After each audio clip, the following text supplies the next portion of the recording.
I started it, then I had to restart it because the YouTube and stuff wasn't connected from the copyright strike we got last night.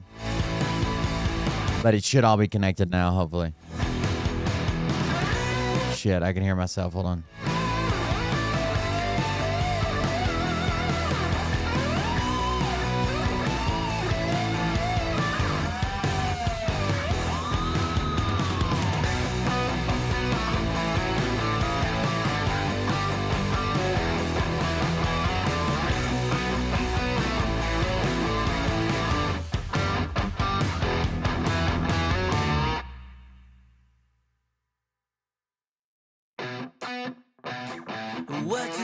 What you think about when you're born into a fire? Let them burn it out. Sell them to the richest buyer. They wanna let the world decay. They tell us lies and fade away, fade away. We feel betrayed. We were raised to lose the race. Wake at the back of the pack, we kill it anyway. Listen up now, because we're never dropping out. Beat the odds, beat the big house. Our brains are bigger than the doubt. We've been thinking for ourselves, never let the truth fade away. This is bigger than ourselves, we won't let the world burn away, burn away. We feel betrayed. We were raised to lose the race. Wake at the back of the pack, kill it anyway. To blame, haters face the world's mistake. What's up, everybody? Welcome. I'm trying to refresh everything. I did a reboot and change some stuff around, but I'm working on it.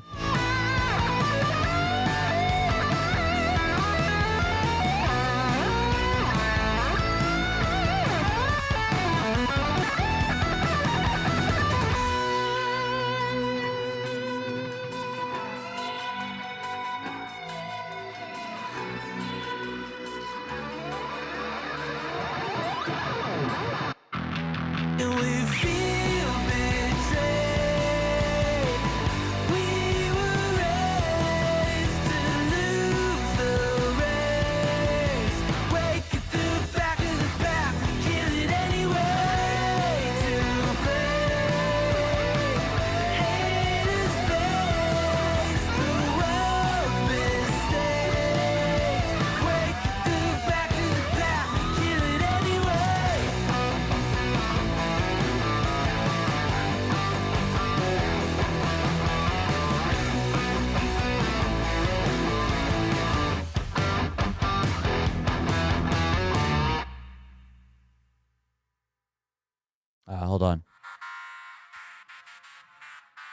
Sorry, everything's kind of jumbled currently because of the. I did some updates. Give me just a second.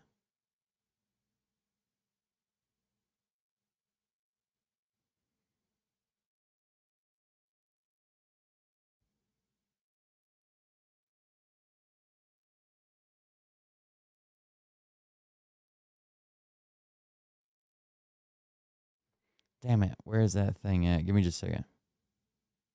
I'm an idiot. All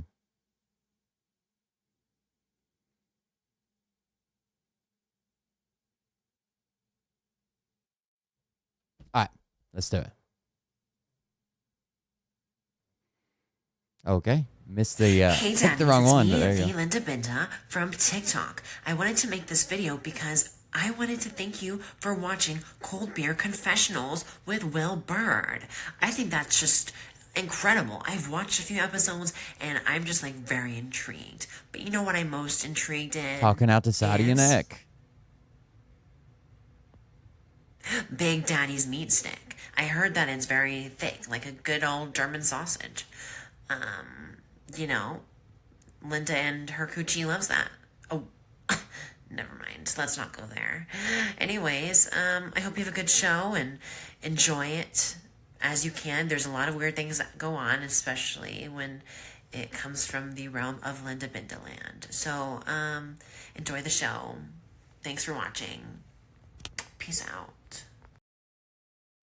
Welcome everybody. I am Wilbert, and this, God, I got way too many tabs open. This is the Cold Beer Confessional. Thank you guys for joining us. Thank you for being here. I appreciate it. Why is my chat thing not working? Damn it. Give me a second. Nothing works after an update. That's why I put them off as long as I can. I shouldn't do that. I should be updating all the time, but I usually put them off for a while. Just to be honest with you. Now it wants me to update this. Is that going to update? I don't know. Who knows? It just keeps saying extension loading. Anyways, thank you guys for joining us. Thank you for being here. Sorry for the late start. We had a couple of different things going on. Okay, that's connected. That's connected. We went out. Liam's got a little girlfriend, and we took her. He went on a date, basically, but it was, I don't know, it was with us. You know what I mean? Like, so. It was what it was, I guess. All right, it says it's on now and active. So let's do this. There we go. We got a hey, everyone. Ah, super cute. We just went to a place that is like a... Liam's kind of a nerd, okay? Like, he's nothing, which I'm glad, honestly. Like, he's nothing like I was at 14, 15 years old. Which is probably good. Nobody's going to have to bail him out. But we went to like a restaurant arcade thing. It's called Tiebreakers. It's here local. Went to that, ate. Let him spend some money at the arcade while I hid from everybody outside. And I'm glad Liam's not like... Me and a buddy of mine that he borrowed one of my tools. Like a scanner for like cars or whatever. Because his girlfriend's car is having some issues.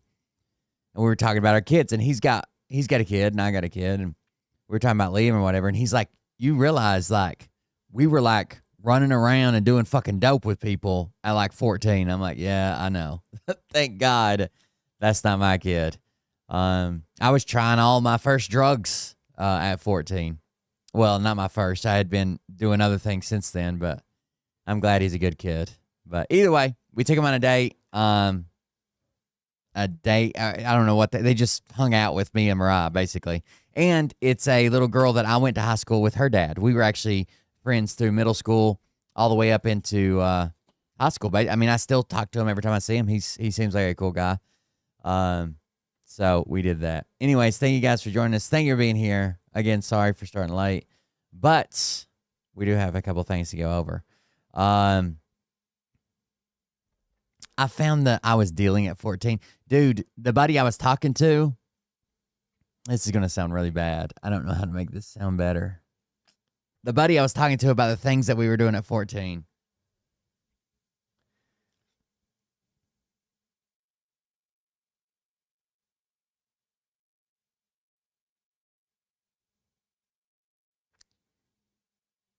his mom basically got, I guess, did doctor shopping. She got a bunch of prescriptions, and she did not notice missing pills ever. And he was basically stealing them, selling them for a profit, all profit, I guess, because he's stealing them. And that's who, even though I didn't get them directly from, I didn't realize I was getting them from him until several years later. I actually got them through like a third party that we were both friends with for years. But yeah, so it was bad.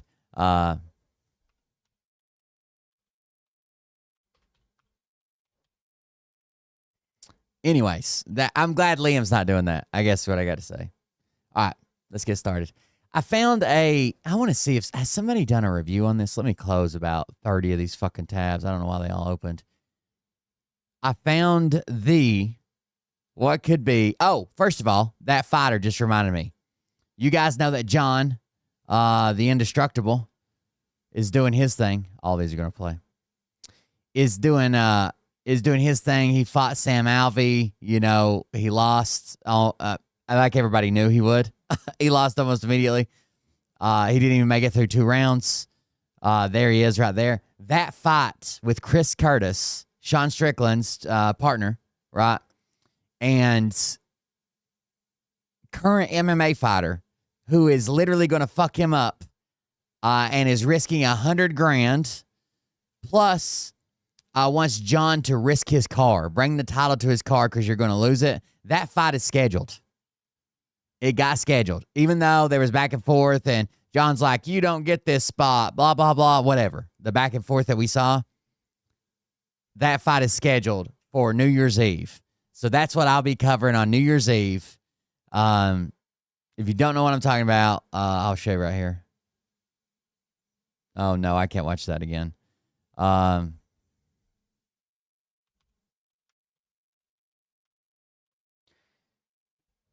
It is this guy, Action Man 513, Chris Curtis, is a welterweight, by the way. He's a welterweight. So he's lighter weight than John, definitely, because even lighter weight than Sam. He is going to beat the fuck out of John on New Year's Eve. And we'll be here for it. It's been a long day. I'm exhausted. I'm glad you caught me before I went to bed. It's been a long day. I'm exhausted. We're going to bed here in a second. But John, I am very, very glad that, it only took the internet to shame you and to back me up your words. By the way, this is going to be a lot different fight. Literally, there are people in the chat saying, I said this in one of my comments. I was like, I understand why Sam Alvey took it easy on him, considering who he was and what was going on and didn't want to embarrass him, right? Obviously, John was never going to win. But you didn't have to make him like cry in front of, everybody on the live stream. I understand why he did that. I also understand, and I think you understand, you cannot go easy on him. It's over. You've got to shut him up. That's the game plan. The going easy on him was the first time. It didn't fix anything. Now it's like, let him know how much less of a man he is compared to what he thinks he is. Shame you into backing up your words, but you've agreed to it. So I'm going to tell you something that your mom and your dad have never told you in your entire life. I'm proud of you. It's the first time you probably ever heard those words because I can't fathom how it feels to have such a massive disappointment as a child. Like I would be broken. Right. He didn't learn his lesson. Jesus, yeah. Regardless, I'm proud of you. So maybe the first. And that's what this guy's saying. He's saying, I'm not Sam. I understand what Sam did. I'm not doing that. It's not even a traditional match. If the rules are still the same, it's 25 minutes straight. No breaks, no stops, no nothing. Like a cage match, right? Go in the octagon, doors locked, nobody in, nobody out, until someone either knocks out, taps out, or gives up. And we know who that's going to be, right? I've never heard that, but I really am. You stepped up. We had to shame you into doing it, but you said yes. I am fucking proud, man. Like, really. So you put that in your pocket. You hold on to that. It's going to be a good time. December 31st, Las Vegas, Nevada, Extreme Couture, 12 p.m. I'll see you in New Year's Eve, man. See you soon. This guy is I don't know a ton about fighting. I quit watching fighting, a long time ago. But I as regularly watching. I still watch every once in a while, or highlights mostly. But this guy is known for, you know how Sam kept hitting John with those leg kick, and then they would set up some punch? Apparently, this guy's got a fucking nasty leg kick, and he likes to use it a lot. Let him get beat up by the 55er. I'm convinced I could have flatlined him in 10 seconds, and he would have come back saying something or another. Anybody any size that has trained for 6 months will beat him. That's Sam Alvey. Sam Alvey said, if you've trained for 6 months, you'll win this fight. Anybody.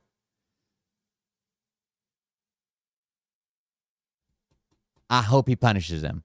December 31st. That's the New Year's Eve fight in Las Vegas. So we'll have some, obviously it'll be offset by a couple hours, but I'll be here streaming it. I don't care if it starts at fucking 10 a.m. or if it starts at fucking 3 a.m. my time. I'll be streaming it. If you guys want to watch the fight with me, John is going to get his ass beat. While we're on the topic of things that have changed, I will show you this video. I think this is kind of a disgusting way to look at this, even though it's true. Ron Macbeth apparently has changed his stance, okay?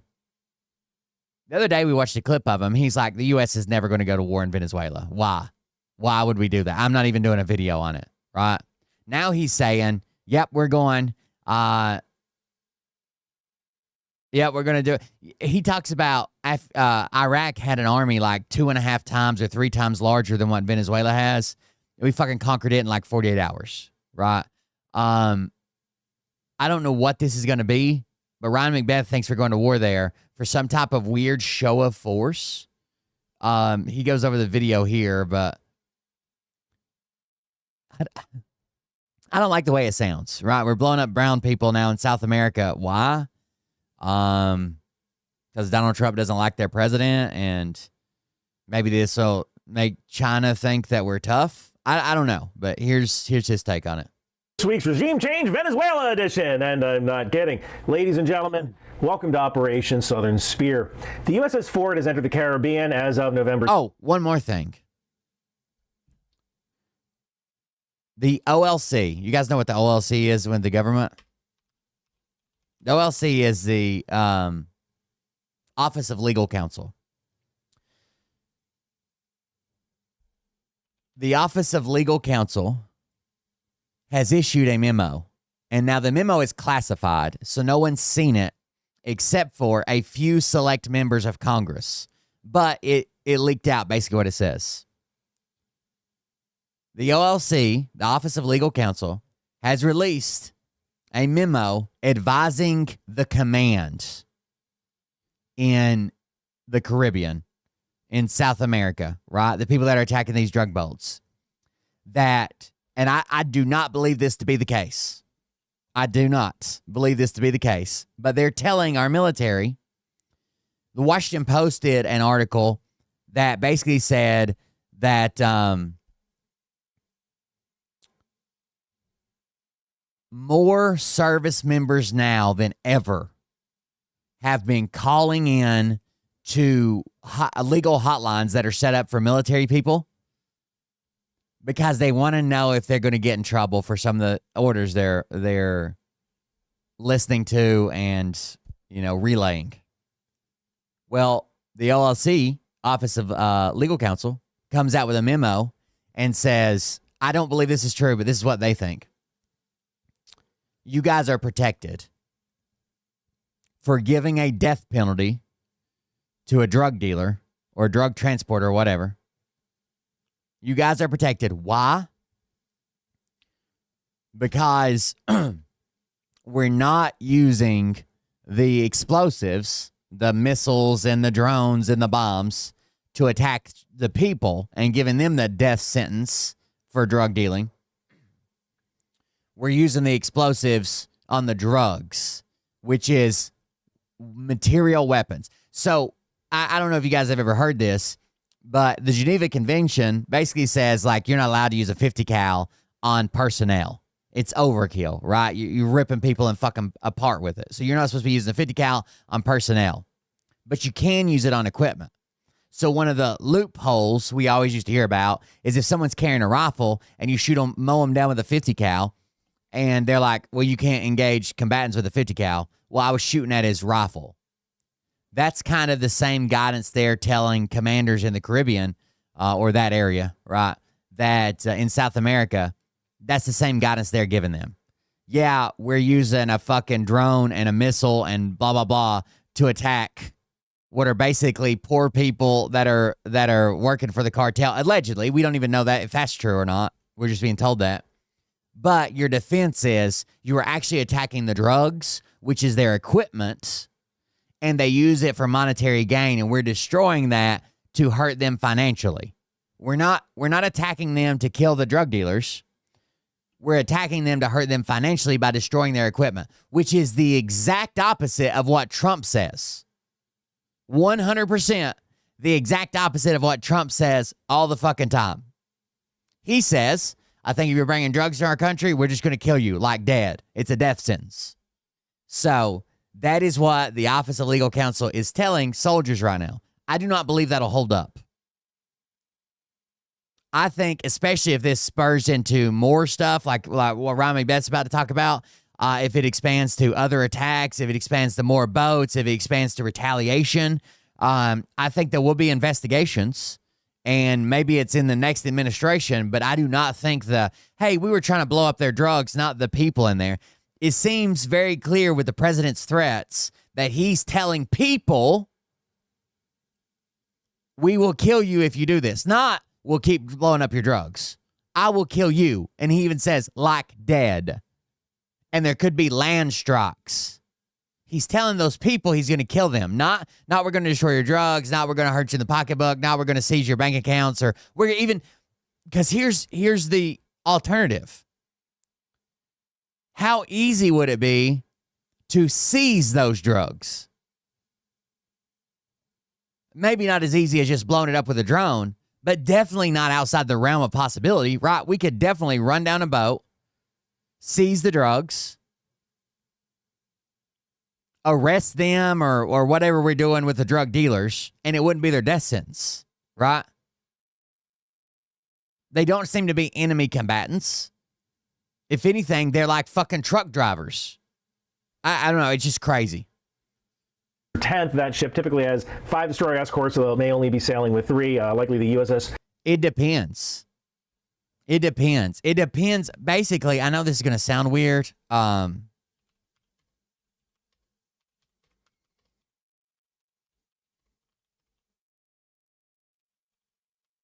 It depends on how much outrage there is around it, to be honest with you. Like, there was so much outrage around World War II. We got all the way down to, like, some fucking guards and shit, right? Because of the travesties and the concentration camps and shit like that. And I think that was the outrage from the public driving a lot of that. But technically, the standard is, it doesn't matter what your rank is. You got an order. And you know your orders. You know you're supposed to carry out your orders. You know what your orders typically are, especially if you've been in any other combat zone where we couldn't just fucking blow somebody up because we thought they were carrying drugs, right? Should you have known? Should you have known, hey, this isn't right? And if the answer is yes, anybody can get in trouble for it, all the way down to the lowest guy that was part of it.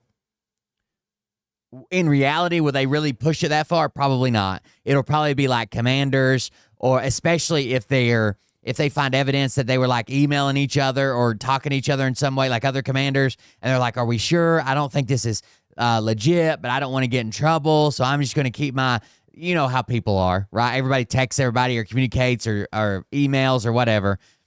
Maybe they talk to their significant other and say, hey, what we're doing down here is really fucked up, but I don't know what to do. I just got to keep my head down. I don't want to get in trouble. Well, that's grounds definitely for getting in trouble. And the lower level people are be like, well, I was just told, and I had this, power imbalance and indifference, and you've seen how they how Trump makes enemies out of anybody kind of deal. So it kind of depends. Technically, all the way down to the bottom could get in trouble. They should have known better. If they can prove they should have known better and still did it, that's enough to get them in trouble. Who will actually get in trouble? hopefully administration people and maybe like the first level commanders, especially, again, I want to say this, especially if they express doubt. They need the generals, the admirals, they need to be standing up for their guys. So this unlawful command never gets to their guys, right? They should be the first line of defense. Let's say the civilian orders it, somebody a Trump admin, and then it goes to the first general. The first general should be saying, hey, I'm not giving my guys this order. They definitely know. They go to school for this shit, right? They get degrees for this shit. There's required reading lists that they have to read about war and conflict and how this works and Geneva Convention and shit. Like, they definitely know. Those people should be a wall between Trump's ambition and the guys that serve below them and protect them, right? I would not even give this order because I'm afraid if they carry it out, they'll get in trouble. But whatever. We'll have to see what it comes down to. Anyways, back to Ron McBeth.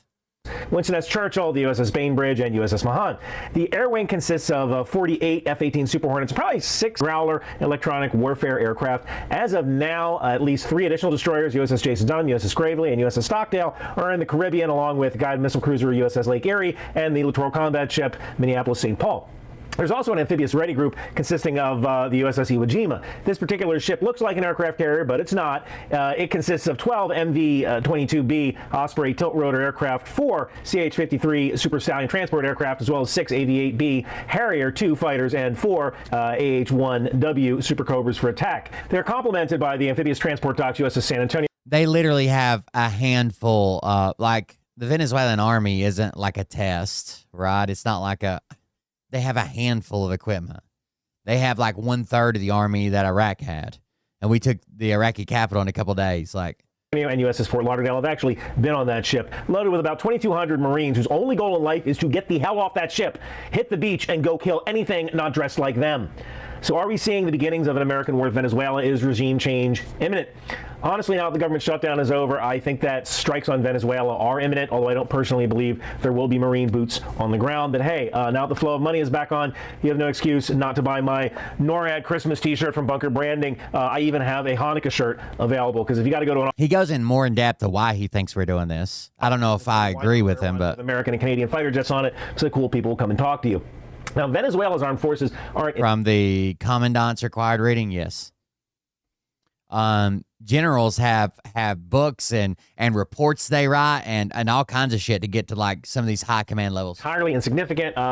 They're around what Iraq had, I guess, maybe before walking into that country in 2003. Operation Iraqi Freedom needed about 160,000 coalition troops to take down Saddam Hussein in roughly 26 days.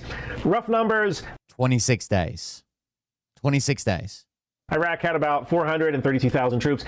It's kind of tough to get a good read on Venezuela's troop levels, but, you know, we're talking around maybe 100,000, 120,000 active duty troops, maybe 220,000 paramilitary units. And, you know, I've said before that there are 4 kinds of armies: expeditionary, defensive, internal security, and palace guard. The Venezuelan army can't do any of this. They're internal security and probably palace guard. They're definitely not expeditionary. They can't put up an expeditionary force to go anywhere. They're not really defensive. I don't think they could hold their own border against another army. Most of the armies of South America are used for internal security. They just don't have the logistical capacity for expeditionary operations. This is one of the reasons why I didn't do a video about Venezuela attacking Guyana back in 2023. I interviewed a former Venezuelan officer, and he said they could barely feed their military, much less bushwhack through the jungle to attack Guyana. Venezuela has, I think, about 30 or so Su-30 fighters and 18 F-16s from the 1980s. We're talking about the Block 15s. Block 15 is the same jet that Deseret flies in my novel, The Last Republic, which you can get on Amazon or on Audible if you're a Marine. Something to do while you're sitting on that ship. So they're not the most capable aircraft, and we don't really know how many of those Venezuelan jets are operational. But just recently, Venezuela managed to get 2 F-16s in the air for a show of force against the destroyer USS Jason Dunham, which showed some incredible restraint. But in a stand-up fight, it's likely that any jets in Venezuela's inventory will likely be destroyed on the ground. Venezuela's Navy has 2 submarines, seaworthiness of which is unknown. They have, I think, 1 frigate and a handful of patrol vessels and fast attack boats. Fast attack boats are probably the biggest thing to worry about because they likely carry Iranian or Chinese anti-ship missiles, although the range on those is about 35 kilometers. I mean, the U.S. flexing on Venezuela is like a high school linebacker flexing on a kindergartner. It's not going to be a fair fight. So why is the U.S. flexing on Venezuela, of all places? If we take the official story, the United States military has begun moving assets and personnel into the Caribbean near Venezuela for drug interdiction. But drug interdiction is a thing that we do well, right? We chase down boats, we force them to stop, we find their submarines, we arrest everybody, we seize whatever. The blowing up is definitely a new level. The immediate death sentence is crazy.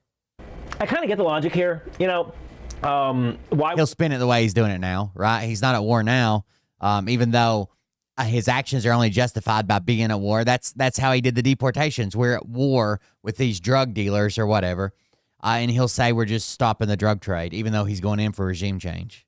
Is it okay for the U.S. to drone strike terrorists? Well, after 9/11, the terrorists hurt a lot of people, right? And drug smuggling hurts a lot of people. You can kind of do some mental backflips and call drug cartels terrorists. I mean, while I'm all for stopping fentanyl, I don't think you can, but I don't think you can compare anything about fentanyl and 9/11. Like, one's clearly an attack. The other one, I mean, there's a market for it. If there's a market for it, somebody's going to find a way to get it here. this is a pretty big response. Relations between the United States and Venezuela can be described as increasingly hostile and corrosive. During the Biden administration, some limited sanction relief was offered to Venezuela to help incentivize Maduro government to convene free and fair presidential elections in July of 2024. And yeah, that worked about as well as could be expected. Maduro later claimed victory in July of 2024, despite the opposition leader securing 67% of the vote. I guess that must be that new math. During first and second Trump administrations, the U.S. officially expanded sanctions and pressure on the regime in charge of Venezuela. So Maduro's response to the threat of U.S. military intervention kind of seems serious, although it's hard to ignore Maduro's expressive posturing against this massive American military force. Now, a bullet is a bullet no matter who shoots it, and we learned that in Afghanistan, but this seems like an almost laughable response. Like I was saying earlier, Venezuela is a kindergartner fighting a high school linebacker. It's not going to be pretty. And I'm sure Venezuela could pull off a fairly interesting yeah, we'll take losses, but it won't. It's not a fair fight. Defense, at least before getting pummeled into dust. But I think we're missing the real. It's not going to be like Ukraine supported by the Europe and the United States holding off Russia. It's just not going to be that. War going on here. The war isn't between Venezuela and the United States per se. It isn't really about drugs, oil, or democracy. It's about something deeper, something I've discussed in detail here before. First and foremost, it's a show of force against foreign powers playing in America's backyard. That is, we're flexing for China and for Russia. The other reason is something that goes back much further in American national security dreams. Since the early 1800s, the official foreign policy of the U.S. has been the Western Hemisphere is ours and nobody else's.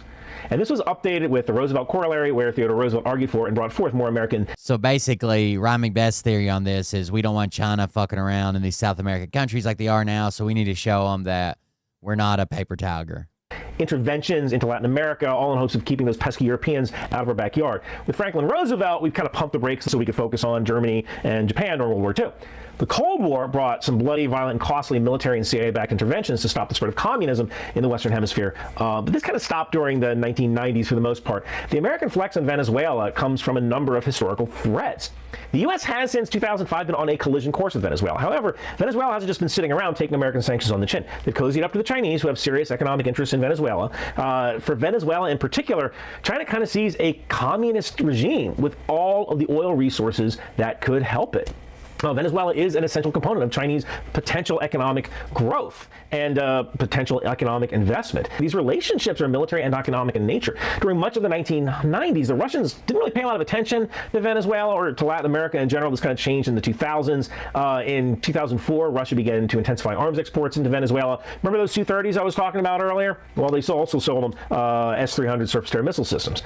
Not the best tech for fighting U.S. forces, but we're going to have to find those surface-to-air missile batteries and take them out before commencing any operations near the coast. The battle for Venezuela has been decades in the making.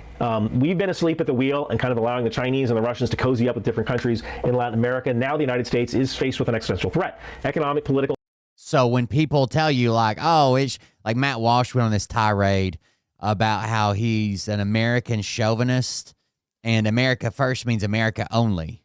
This is why we don't do those things, right? We have to have relationships with these people, or enemies build relationships with these people, and then enemies start looking at us from a whole lot closer than we want enemies to be. And military in nature. For almost 100 years, the U.S. It's the whole reason we reach out to these countries and we feed them and we supply them and we help them with their projects and to make friends. But we're their only friends, or at least us and our allies are their only friends. Has led the world economically and even politically, and much of this has helped to stabilize the world order. Prior to World War II, the lack of world leadership led to some serious economic and political crises. And to keep these from happening again, the U.S. worked to build an international system that wasn't necessarily exploitive or even technically an American empire. Instead, the U.S. worked to build organizations like the IMF, World Bank, UN, and more. And while we have been at odds with some of these organizations and they haven't worked out that well for us, we still kind of contributed money and had political will to keep these things going. The American world order is under threat. And a new geopolitical order is taking shape. And this world order is kind of split between the Americans and the Chinese, with Russians, Iranians, and North Korean friends kind of sprinkled in there. What we're seeing crop up in the Caribbean is a world power looking to assert itself on the world stage and at home. We've been asleep at the wheel, and Venezuela, for all its faults, serves as a flex to show that the U.S. isn't a paper tiger, and it's not something. I just don't think it'll be like that. I think it'll be air superiority. Like, we'll just flatten every fucking thing. To be easily ignored if China decides to invade Taiwan. And yeah, if we get regime change in Venezuela, great. You know, I'm not quite sure what we're going to do with 220,000 militia, but maybe that's a later problem. Kind of like the militias in Iraq were. We saw how that worked out.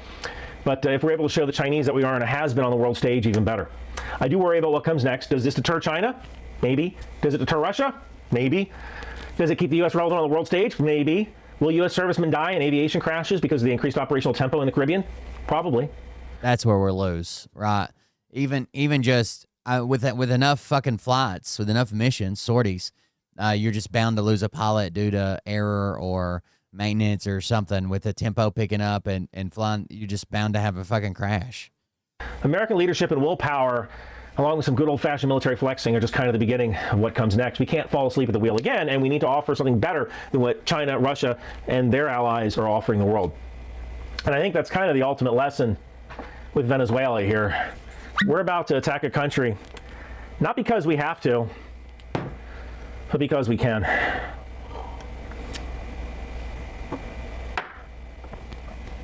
Get my Christmas shirt at Bunker Branding. Hanukkah version available as well. Thank you guys so much for watching. Do you have a Christmas party to go to this year and you want Which sounds horrible. Like, I don't know what to say. Like, it just sounds bad. I feel bad for those people there. I mean, like, I saw what we did to Iraq and Afghanistan.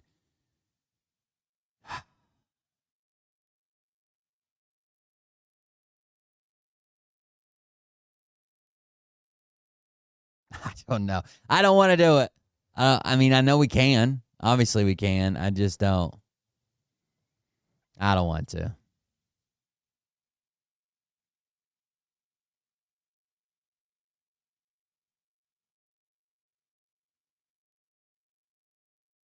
But here we go. Get ready, I guess. Fuck.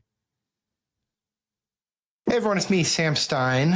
I am the managing editor here at The Bulwark, and I'm joining you on a Saturday morning because some crazy stuff is happening. Like, obviously, crazy stuff happens all the time, but last night in Trump world, it was particularly wild. So I want to step back before we get to last night's insanity, because we had a really crazy day even before that. There was a whole host of things that were happening. For instance, among other things, there was a story that came out that said RFK Jr., our HHS secretary, still uses psychedelics. I thought that was really wild, and may have even smoked, I don't even know how to pronounce this, dimethyltryptamine. DMT. Jeez, I don't even know. Whatever. It's a drug that makes Dimethyltryptamine. Dimethyltryptamine. Dimethyltryptamine, I think. you feel like you're close to death. Don't smoke it. That was just one. We RFK is still doing DMT and mushrooms. I mean, I eat mushrooms every once in a while, but damn. had another report. The Deputy FBI Director, Dan Bongino, may have not taken a polygraph test prior to getting hired for the job. That's pretty wild stuff. There was also the president melting down over the Epstein files, where he called on the Attorney General to just investigate the Democrats that were, I mean, pretty over. I think this is just a new way. Oh, so if Congress passes these things, they're just going to say, oh, we can't release it because it's currently under investigation. I think that's the whole thing. About it is just investigate the Democrats that were named. Because literally just in July of this fucking year, Pam Bondi put out a memo that said we went all the way through the Epstein files. There is no list. There's no link between high-profile figures. There's no evidence of blackmail. There's no evidence to prosecute anybody, and we will not be releasing any more information about it. And now they're like, I want Bill Clinton and Larry Summers and Reid Hoffman investigated. Named in these files. And then she said, sure, I'm on it. And she appointed someone to do it. It was just sort of brazen. And then there's another story that the DHS secretary had sent millions of dollars of ad contracts to a firm that had ties close to her. Listen, any one of these alone would have been a salacious scandal, but it all happened in the 24-hour period. And yet that's not the thing I want to focus on. So there was a tweet yesterday that really caught my attention. And it was by a guy who normally doesn't catch my attention for things other than wild conspiracies. And it's a guy named Mike Cernovich. Now, you might know Mike Cernovich because he's a conservative MAGA-ish operative who was integral in the Pizzagate scandal. Anyways, he's fairly loyal to Trump, and you don't expect stuff like this from him. But he put up a tweet yesterday about a visit he had taken to DC, and this is what caught my eye. Quote, "The talk of everyone was how overt the corruption was. It's at levels you read about in history books in nearly every department. Lots of, do people just think Democrats will never win and they'll all get away with this? Question mark." That really stood out. Like, I think Trump's panic right now is over his corruption, okay? Trump's trying to hide billions of dollars he's made in foreign gifts and crypto exchanges. Trump's trying to, like, if the midterms don't go his way, can you imagine the investigation that's going to happen?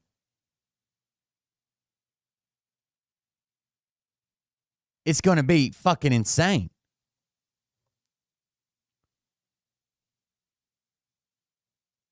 All right, I'm going to read this right quick. Okay? I know it's boring, but this was the memo that came out. U.S. Department of Justice. As part of our commitment to transparency, this is from July 2025. As part of our commitment to transparency, the Department of Justice and the Federal Bureau of Investigation have conducted an exhaustive review of investigative holdings relating to Jeffrey Epstein.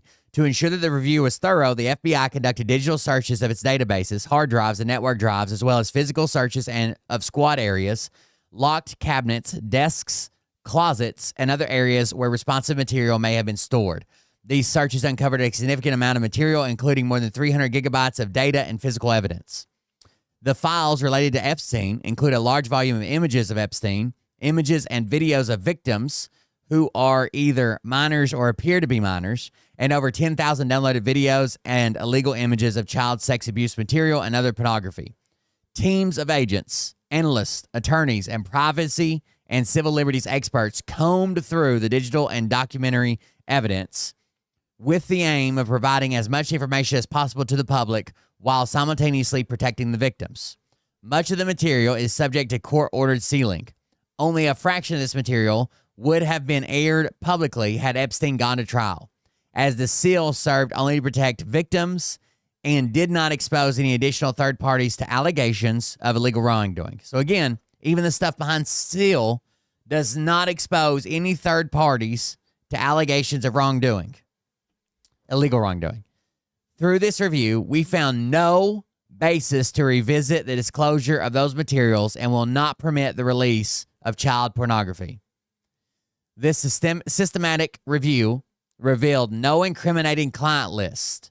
There was no credible evidence found that Epstein blackmailed prominent individuals as part of his actions. We did not uncover evidence that could predicate an investigation into any uncharged third parties. This was just back in July. And then we're on the verge of getting this list put out, and Trump's like, I'm directing a new investigation. I want Bill Clinton, and I want Larry Summers, and what the fuck? Consistent with prior disclosures, this review confirmed that Epstein harmed over 1,000 victims. Each suffered unique trauma. Sensitive information relating to these victims is intertwined throughout the materials. This includes specific details such as victim names and likeness, physical description, places of birth, associates, and employment history. One of the highest priorities is combating child exploitation and bringing justice to victims. Perpetuating unfound theories about Epstein serves neither of those ends. To that end, while we have labored to provide the public with maximum information regarding Epstein and ensured examination of any evidence in the government's possession, it is the determination of the Department of Justice and the Federal Bureau of Investigation that no further disclosure would be appropriate or warranted. After a thorough investigation, FBI investigators concluded that Jeffrey Epstein committed suicide in his cell at the Metro Correctional Center in New York City on August 10th, 2019. This conclusion is consistent with previous findings, including the August 19, 2019 autopsy findings of the New York City Office of the Chief Medical Examiner, the November 2019 position of the U.S. Attorney's Office for the Southern District of New York in connection with the investigation of federal correction officers responsible for guarding Epstein, and the June 2023 conclusions of the DOJ's Office of Inspector General.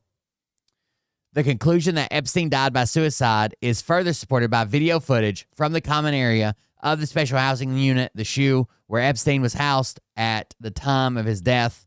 As DOJ's Inspector General explained in 2023, anyone entering or attempting to enter the tier where Epstein's cell was located from the shoe common area would have been captured by this footage. The FBI's independent review of this footage confirmed that from the time Epstein was locked in his cell at around 10:40 p.m. on August 9th, 2019, until around 6:30 a.m. the next morning, nobody entered any of the tiers in the shoe. During this review, the FBI enhanced the relevant footage by increasing its contrast, balancing the color, and improving its sharpness for greater clarity and viewability. The full raw and enhanced videos are available at the following links. And that was it. So in July, there's no evidence to charge anybody. Now it's on the verge of, getting put out there, and suddenly there's an investigation. There's an investigation. There's obviously, if there was any evidence whatsoever that tied Larry Summers or especially somebody like Bill Clinton to this, they would have already started on it. So what is this? A way to tie them up. They'll say, sorry, we don't care how Congress voted. We can't release these documents during an active investigation.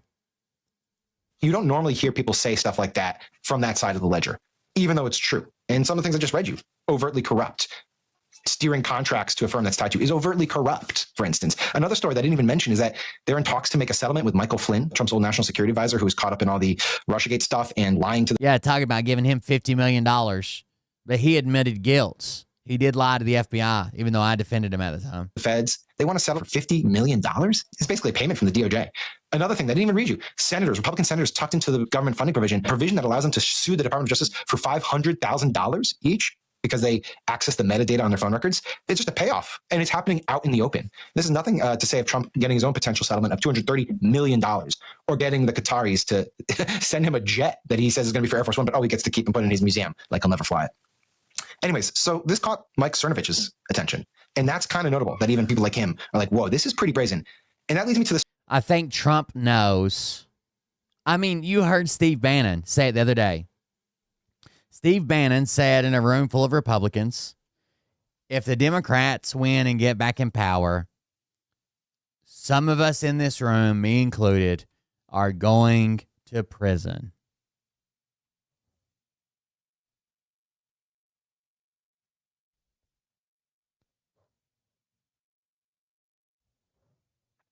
No matter what Trump tries to hide or shred or do away with, you cannot hide. You cannot hide. It's one of the better points about crypto. You cannot hide crypto transactions. They're on the blockchain. A story that is just like, it's insane. So the Swiss delegation to the United States has been trying desperately to get out from under the 39% tariffs that Trump has put on the country, like a lot of other countries. And like other countries, they've tried hiring lobbyists, they've worked the Hill, they've worked their contacts. And then, according to our old pal Mark Caputo, they did something pretty brazen. They gave Trump a ton of gifts. And so this is what Mark writes. To cut tariffs on President Trump imposed on the country, the Swiss sent a delegation of industry tycoons bearing gifts, a special Rolex desktop clock, a 1 kilogram personalized gold bar, and loads of flattery. Okay? The Swiss bar given to Trump during the delegation's visit on November 4th, so that's just like a week and a half ago, was stamped with 45 and 47 in homage to his presidential terms. It's worth a little more than $130,000. Trump accepted the gifts on behalf of his presidential library, making them legal, White House officials say. They gave him a $130,000 gold bar. I mean, yeah, it's going to his... To reduce the tariffs. What the hell? This is madness, people. Like, utter madness. But it worked. Swiss delegation got their tariffs down to 15%, as Axios reported this morning. And this isn't the only type of thing we've seen. There's that infamous moment where Tim Cook gave Trump this kind of engraved glass disc with a gold case on it. And that was just to commemorate the company's investment in the United States. Everyone is lavishing this president with gifts. It is blatant corruption, the likes of which we've honestly never seen. And people are talking about it, including Mike Cernovich, which leads me to Trump last night. So Trump's had these kind of meltdowns before where usually on Friday night, he just posts a lot. He lets it all out. The week's been kind of building up and he just got to let off steam. And that's what Trump does. But even by those sort of historic standards, I felt like last night was particularly crazy. So he gets pressed, for instance, on why he got an MRI recently. And the guy just cannot be honest about it. He's like hiding something or just unwilling to admit to something. Or MRI is just more extensive testing. They don't give you an MRI because everything's fucking perfect. It's so perfect. We need to get you in that MRI and see why it's so perfect. Simply, I guess the most generous explanation is he can't remember why he got an MRI. But this type of attitude, like, I don't need to tell you. So they tell you lady, man, chair, TV. And, that's pretty easy. But some of them get pretty tricky. Like, draw a clock. at 10:30. Anything about my own, medical history or what's going on. It's an arrogance that, like, kind of Biden-ish a little bit, where they hate things, but much worse because they're just being like, screw you. Here's the middle finger. And here's the video so you can watch it for yourself. Getting an MRI is very sad. What, you think I shouldn't have it? Other people got it. I had an MRI. Here's what the story is. I had an MRI. The doctor said it was the best result he has ever seen as a doctor. That's it.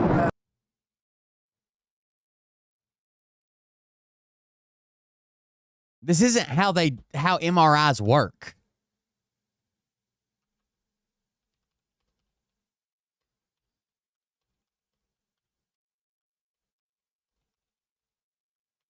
Either they see something on the MRI or they don't.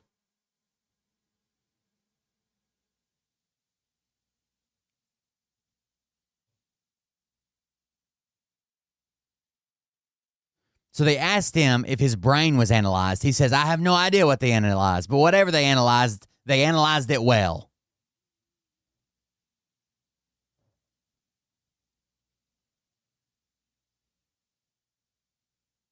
You do an MRI because you have concerns about something and you're trying to see what their concerns are. But no doctor ever in the entire world would say, that's the best MRI I've ever seen, because it's just imaging. What do you mean?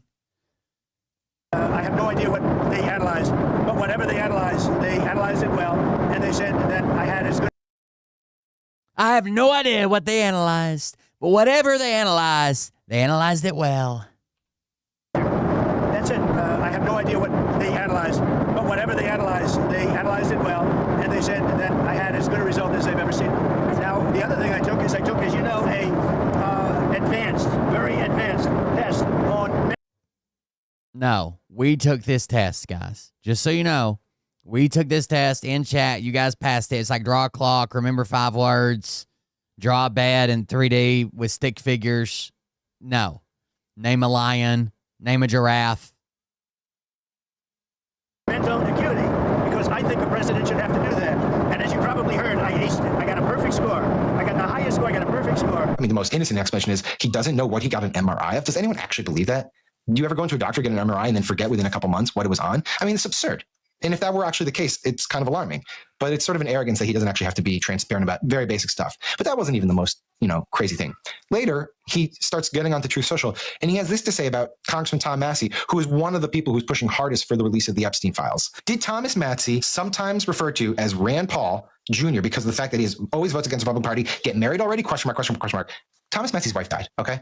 His wife died. Yeah, he remarried.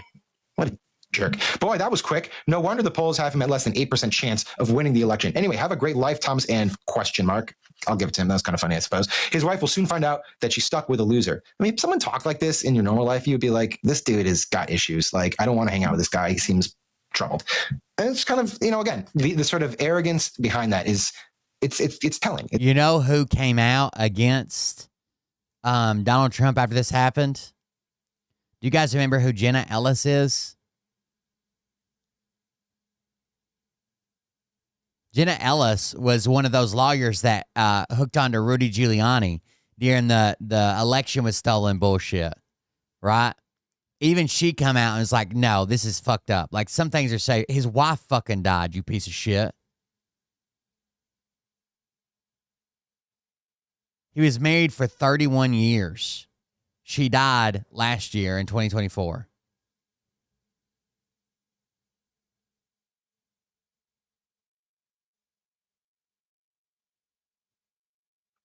It's been like 18 months, which is kind of quick to get remarried, but fuck, he probably just wants to enjoy his life.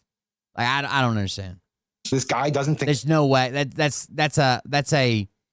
that would be a low blow for me to take. I'd probably still take it because I'm just a piece of shit who talks shit on the internet, right? But the president's fucking taking it, right? It's not just me. This is why I always think it's so funny when Destiny goes on a show and they're like, Destiny, you said this horrible thing, like the firefighter deserved to die at a Trump rally and you don't care about it and blah, blah, blah. And Destiny's like, I'm a guy on the internet and you guys don't uphold the same standards for the president of the United States. Like, everybody wants to yell at me for what I said. I'm just a random guy on the internet.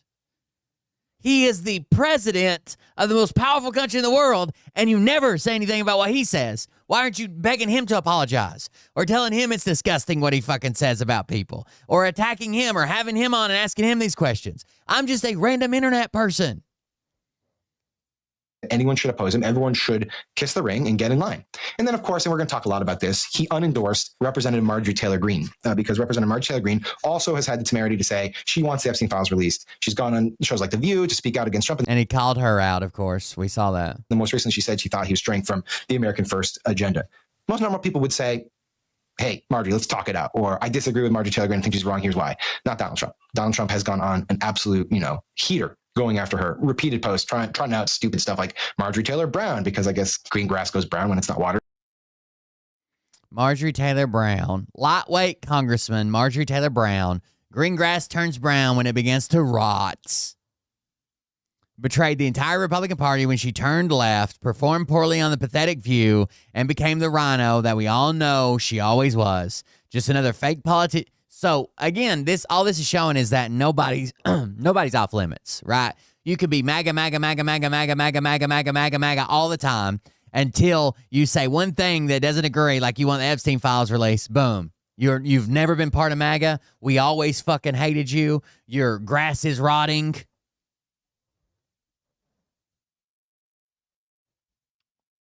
Just another fake politician, no different than Rand Paul Jr., Thomas Massey, who got caught being a full-fledged Republican in name only, rhino, make America great again. That was weak stuff. It gets back to the fundamental issue here, which is we have a president who believes that whether it comes to members of Congress, law firms, academia. Right now, I do think that she'll eventually end up lashing out at Trump. I saw a really good, again, I will never side with Marjorie Taylor Greene. Okay, she's a fucking lunatic. But it's nice that finally, in certain areas, she's fucking siding with us. I'll show you an interview of hers in a second. She was asked about this toxic political climate that she's definitely been a part of. All the horrible shit she said about people, I'll show you in a second. Countries, they need to pay homage to him. They need to actually bribe him. They need to show him love, affection, and lavish him with gifts. And if they don't, he's going to smack them down, whether it's through tariffs or through a social media post. And that's just the world we live in, where we have someone in the White House who feels like he doesn't have to play by the rules that are normally there, including being transparent about basic health stuff. And he feels like everyone else has to bow down to him. And it's starting to stand out to the point where people like Mike Cernovich no longer can ignore it. So that's my rant for this Saturday morning.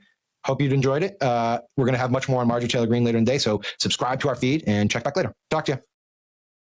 All right, here was Jenna Ellis responding to Trump. It says, Thomas Massey's beloved wife, Rhonda, passed away unexpectedly in June 2024. They were married for 31 years. I know personally from my friendship of more than a decade with Massey how incredibly difficult it was to find himself suddenly a widower and losing his best friend. I have prayed for him every day. I was absolutely delighted he married a year and a half later and wish only the best for him and his beautiful bride, Carolyn. To have the kind of deep faith in the Lord, resilience, and courage to find love and joy again in a new season of his life should be met only with deep admiration and encouragement. The Lord brought him out of his suffering and into a new day. Some things are still sacred and should still be beyond this kind of political mudslinging. And she retweeted Trump's post with that comment. So Ellis, she was Trump's senior legal advisor to the 2020 campaign. Did all that stuff, all the crazy shit with Giuliani. And remember when Giuliani's hair was melting and she was standing there making up lies about the election? But she actually ended up getting a 3-year suspension of her license. Yeah, that's about to happen to some more lawyers. Let me show you MTG. Hold on.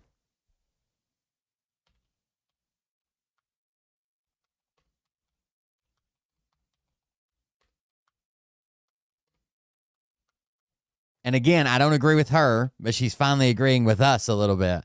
There's a big difference between us agreeing with Marjorie Taylor Greene and her coming to agree with us. A huge difference, right? I'm not going to start railing on fucking Jew space lasers, but she can come out and be like, yeah, this is fucked up. The people that he calls out and the things he said, and they've turned on me overnight.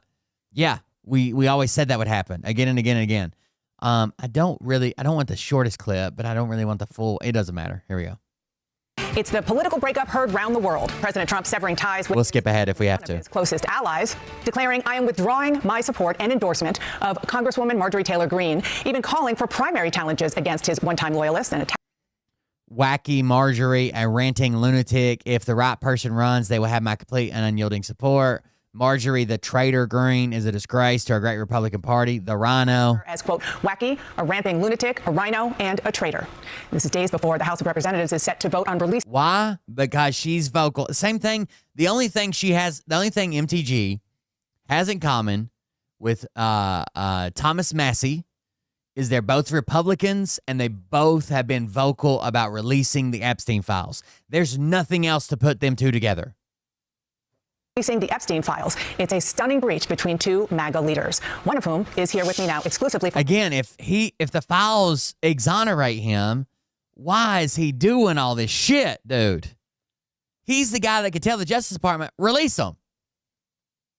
But he's calling it a hoax and telling you if you still care about that, then you're weak and you're stupid and the Republicans that support this need to focus on something else or they're going to be in trouble and they're traitors and what the fuck? And then the goddamn White House press briefing tells us every day that all the Epstein files exonerate Trump. We've been through them all. They exonerate him. I don't think they explicitly implicate him either.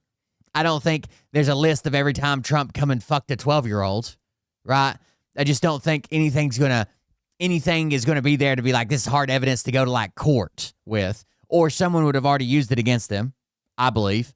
But I do think they're very close friends and maybe even imply, even though you couldn't make this leap in a courtroom, that when people read it, they'll say, oh, Trump knew.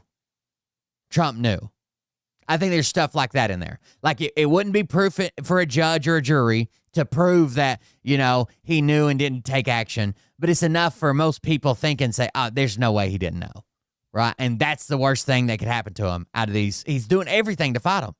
Her first interview since the president cut ties. Republican Congresswoman Marjorie Taylor Greene of Georgia, thank you so much for being here. As you just heard, and I know you saw, the president says he's withdrawing support for you, encouraging primary challengers. You were one of his biggest supporters. What do you think happened here? Well, Dana, thank you for having me on, and that is true. I stood with President Trump when virtually no one else did. Campaigned all over the country, spent millions of my own dollars helping him get elected, and I think that's incredibly important. And I do support him and his administration, and I support them in delivering the campaign promises we made to the American people. His remarks, of course. She's still trying to bootlick as well, but I think eventually she'll turn on him pretty hard. That's what I was saying to one of the commenters earlier. Like, somebody said, why is Trump going after her? She's fucking crazy. She'll have to turn eventually, but she's not doing it right now. She's still trying to kind of hold her own, but not piss him off too much. Have been hurtful. However, I have something in my heart that I think is incredibly important for our country, and that is to end the toxic fighting in politics. And this has been going on for. Now, you can't just let her get away with that line, right?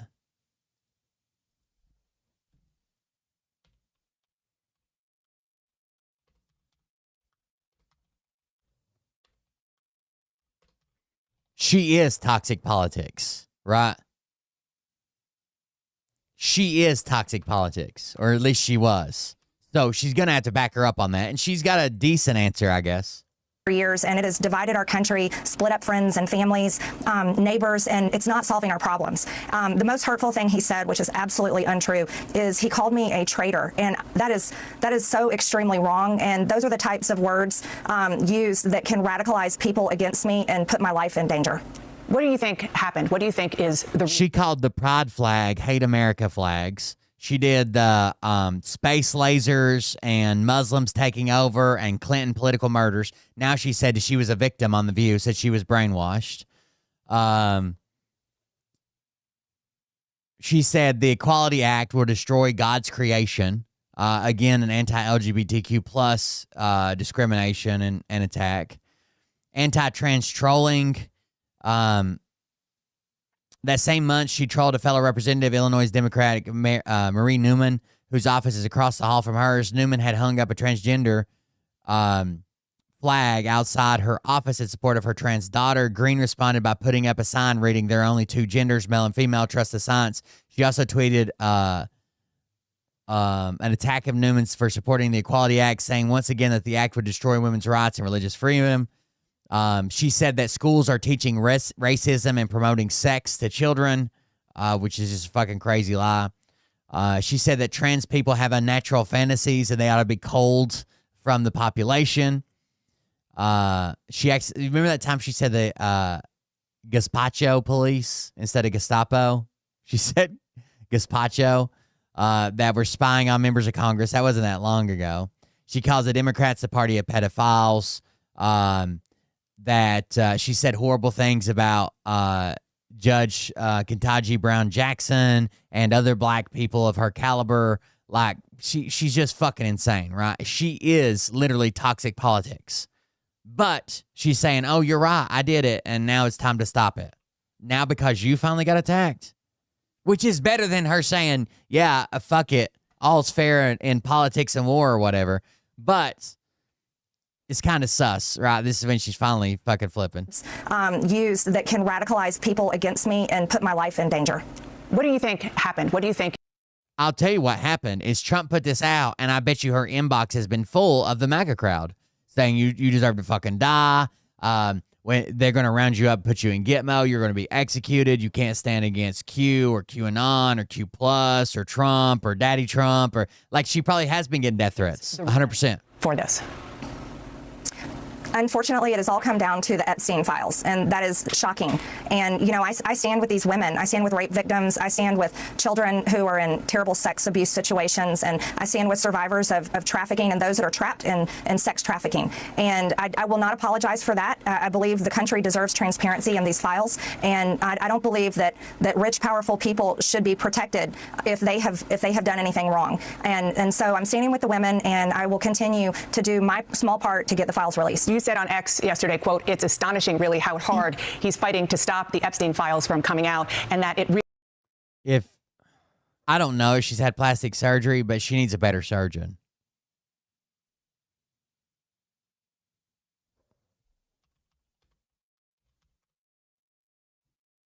Like, I don't know how she got this fucking,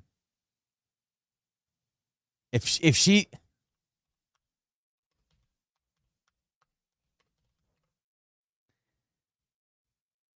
she's got this whole, like,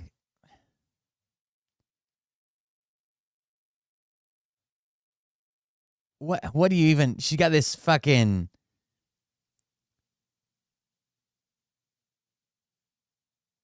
Cro-Magnon man thing, like fucking caveman. Look.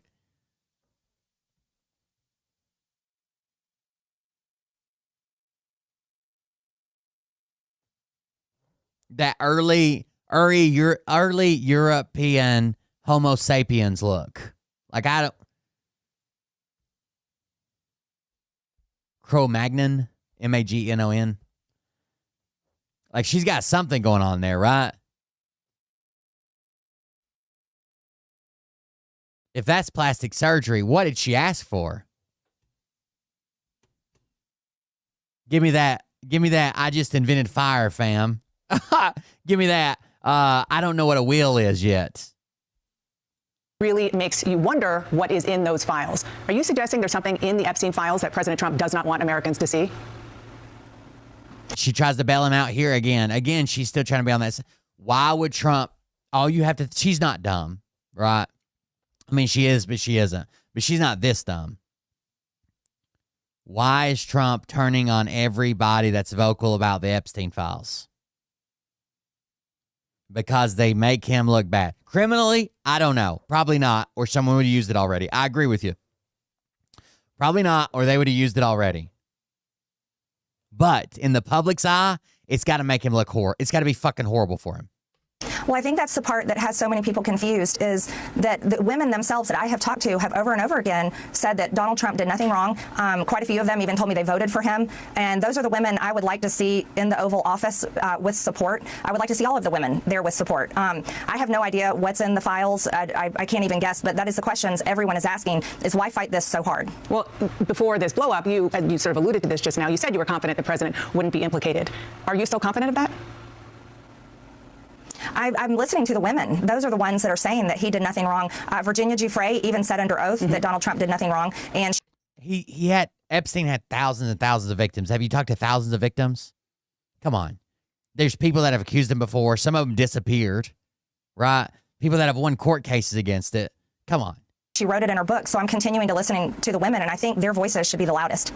The president said that's just, Trump he has locker room talk. You guys remember locker room talk? Sometimes he just has locker room child rape. Reason that you have been critical of him is not necessarily Epstein, but because he pushed you not to run for the Senate or for governor in Georgia. How and when did he do that? Well, that is absolutely not true. Actually, I never had a conversation at all with the president about running for Senate or running for Georgia. And those were decisions I came to on my own that I don't want to have anything to do with the Senate. I think the past. I do think this probably happened. I do think she wanted to kind of expand her role and was thinking about running for Senate or maybe even governor. And she probably talked to Trump's people and they showed her some polls and said it's not a good time right now. And maybe she didn't like that. But the reason Trump's mad at her right now is 100% over the Epstein files. That's the only thing all these people have in common. 2 months of the government shutdown should have shown America exactly why I would never want to be there. I think it's a very broken institution. I don't think when Trump was running, I don't think Trump knew how bad the Epstein files would make him look, or he was an idiot to run on release the Epstein files. And now he had that 24-hour marathon of all the FBI agents working 24-hour days, looking everywhere his name appeared in the files. And now he's like, oh, fuck. And there's even a memo that says that Pam Bondi come in and briefed him on how many times he appeared, in what context, what they had found. So he knows how bad they are now. That serves the uniparty and doesn't serve the American people and how they vote. And I decided that I didn't want to run for governor this cycle either. I very much want to do the job that I'm in. Everyone else says I'm running for something, but all I want to do is serve Georgia's 14th district. And I'm very grateful for that opportunity. So he said it pretty explicitly. Are you saying he's lying, or did he at least get that message to somebody on your political team instead? I'm not sure, but I don't. That is untrue what he said. I don't know if he's being fed wrong information. I honestly have no idea in that area, but it is absolutely factually not true. So I hate to believe that, give Trump the benefit of the doubt and say, oh, well, someone's telling the wrong thing. But I have to also always give that idea a little bit of credibility. He's a fucking retard. If you gave me a couple hours, I could convince Trump that we've already been to Mars and the secret deep state is hiding it from us. And there's people living there right now like Scott McKay believes. I guarantee you I could. Give me a computer and 2 hours with Trump. Like, we could convince him of anything. He's a retard. Nor have I called him, and White House logs would prove that. His own cell phone records would prove it. I have not been calling the president, but I did post messages that I had sent to him, and that was to, protect, get involved. This is important. The American people want the Epstein files released, and, I've stood with the president. I have disagreed with him at times, Dana, and I'm allowed to do that. I think that's the most important thing we can do as Americans, and I'm urging my party. I've been putting massive pressure on my party and our speaker to pass the agenda that the American people vote for. That's the agenda that I fought for. Those are the campaign promises I made, and I can disagree with the president at times, especially particularly this past Monday on the Marines' 250th anniversary, when he honored the new Syrian president, who is an al-Qaeda terrorist and was wanted by our government for years with a $10 million bounty up until March of this year. I very much am against that. I think that was very hurtful to the great men and women who served over in the Middle East and were sent there, and many of them that were killed and injured and live with PTSD to this day from fighting al-Qaeda. So there's things I disagree with, and I'm allowed to do so. Well, you mentioned the Syrian leader at the White House. You've also been critical of President Trump over foreign entanglements, H-1B visas. Now he's moving military assets towards Venezuela. I do want to play something that he said this week. Don't forget, MAGA was my idea. MAGA was nobody else's idea. I know what MAGA wants better than anybody else, and MAGA wants to see our country thrive. Do you agree? Do you think he represents the MAGA movement as he once did? Well, what the American people voted for with MAGA was to put the American people first and stop sending foreign aid and stop being involved in foreign wars. They very much deserve to be put first. Cost of living is far too high. Health insurance is completely out of control. And those are two issues I've been very vocal on for months and months now, long before Republicans were shocked when those big losses came on this past Tuesday's election. So I think that the American people deserve to be put first. That's what Make America Great Again meant to me. And I think that President Trump can do that if he refocuses his effort. And I think that's what I want to see. I think that's what the country wants to see. Even if he's attacking me, I do want him to be successful for the American people. So sounds like you're saying that he is not representing the MAGA movement that he started right now. I can say that promoting H-1B visas to replace American jobs, bringing in 600. Nobody knows what magnets are. To replace American students' opportunities in American colleges and universities. Those are not American. I don't think they, like, I don't know if MAGA knows this, but foreign students pay a shit ton because none of their tax dollars went to any of these schools. They pay a shit ton in fucking tuition that actually helps lower incomes Americans attend college as well. I can say that promoting H-1B visas to replace American jobs, bringing in 600,000 Chinese students to replace American students' opportunities in American colleges and universities, those are not America First positions. And continuing to really travel all over the world doesn't help Americans back at home. I really, and I said this to him, and I will say it out loud, I would love to see Air Force One be parked and stay home, and there be nothing but a constant focus in the White House on a domestic agenda that helps the American people once and for all. Congresswoman, you posted on X that President Trump is... Ronald Reagan did use Make America Great Again in the 80s. With his comments fueling a, quote, hotbed of threats against you. Obviously, any threats to your safety are completely unacceptable. All right, here's the part. Any threats, we shouldn't have threats. But we have seen these kinds of attacks or criticism from the president at other people. It's not new. And with respect, I haven't heard you speak out about it until it was directed at you. Dana, I think that's fair criticism, and I would like to say humbly, I'm sorry for taking part in the toxic politics. So we'll see if she changes, right? But she's even here apologizing, saying, I'm sorry for taking part of it. It's very bad for our country, and it's been something I've thought about a lot, especially since Charlie Kirk was assassinated, is that I'm only responsible for myself and my own words and actions, and I'm committed, and I've been working on this a lot lately, to put down the knives in politics. I really just want to see people be kind to one another, and we need to figure out a new path forward that is focused on the American people, because as Americans, no matter what side of the aisle we're on, we have far more in common than we have differences, and we need to be able to respect each other with our disagreements. So just to put a button on this, do you regret the things that you have said and posted in the past? The Facebook post that was taken down of you in 2020 holding a gun alongside the squad, encouraging people to go on the offense against the socialists, liking a tweet of somebody calling for the execution of Nancy Pelosi and former President Obama, just examples? Well, Dana, as you know, she likes a tweet when she says, like, hey, these people should be hanged for treason. She liked a tweet about that, about Obama and other people, Nancy Pelosi. and many people know, I addressed that back in 2021. And of course, I never want to cause any harm or anything bad for anyone. So that was addressed back then, and I very much stand by my words I said then, and I stand by my words today. I think America needs to come together and end all the toxic, dangerous rhetoric and divide. And I'm leading the way with my own example, and I hope that President Trump can do the same. Okay, so on that, I do want to ask you about something you posted just yesterday on X. You questioned who and what country is putting so much pressure on Trump to keep the Epstein files hidden. And you included a picture about donations from pro-Israel lobbying group AIPAC. What are you trying to say there? Well, I think it's a question that many Americans are asking, especially when we saw information recently come out in these emails that the Oversight Committee that I serve on has released. And we saw Jeffrey Epstein with ties to Ehud Barak. We saw him making business deals with them, also business deals that involved the Israeli government and seems to have led into their intel agencies. And I think the right question is to ask is, was Jeffrey Epstein working for Israel? And I'm proud to say I don't take money from AIPAC. I don't take money from any special group of people. She said people have doxed her and sent pizza deliveries to her house and family members, plus a pipe bomb threat at the construction company her husband owns.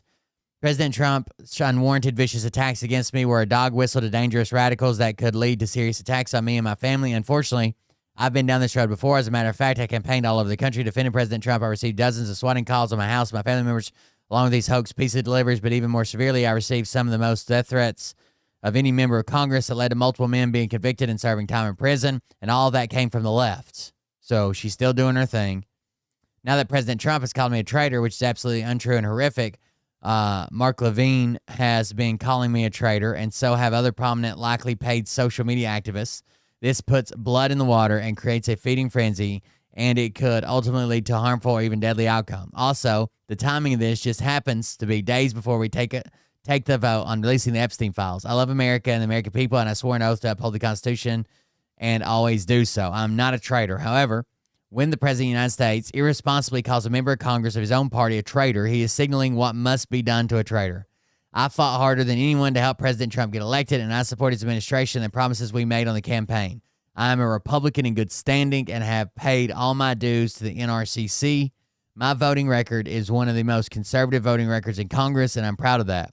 The toxic and dangerous rhetoric in politics must end, and we need healing in this country for all Americans. But the left did it first. I'm just representing my district and the American people, and so that's what I was referring to. I just want to be clear. Are you saying Israel is pushing the president of the United States to cover up the Epstein files?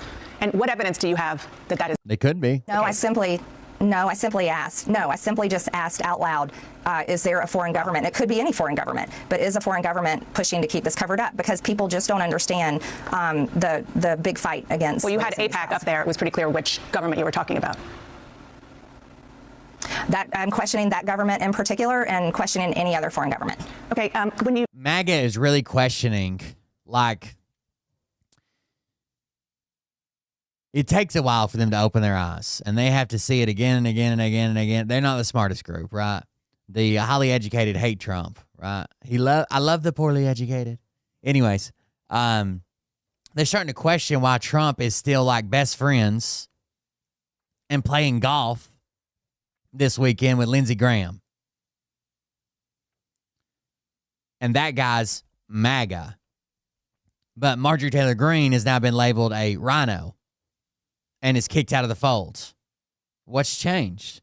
She has, if I went and looked this up, she probably has one of the most conservative voting records ever. Kind of weird.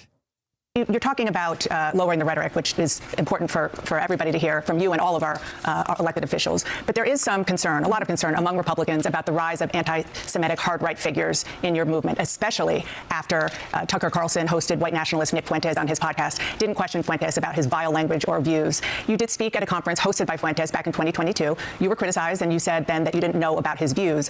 Well, Fuentes talked to Carlson about that in the interview. Listen to what he said. Well, again, with Marjorie, I was a friend of hers, and she spoke at my conference, and then the day after, she pretended like she didn't know me. She pretended like she didn't know me and lied and said I had no idea the conference I was speaking at. She knew exactly what it was. What do you say to that? Well, first of all, I defend every single person's free speech rights. I think that's incredibly important. So I don't apologize for that. And I don't believe in canceling people. And I think it's important for people like Tucker Carlson and yourself to interview everyone. I don't believe in trying to cancel someone by refusing to interview them and question them. And I did speak at his conference back in 2022. However, I don't know Nick Fuentes.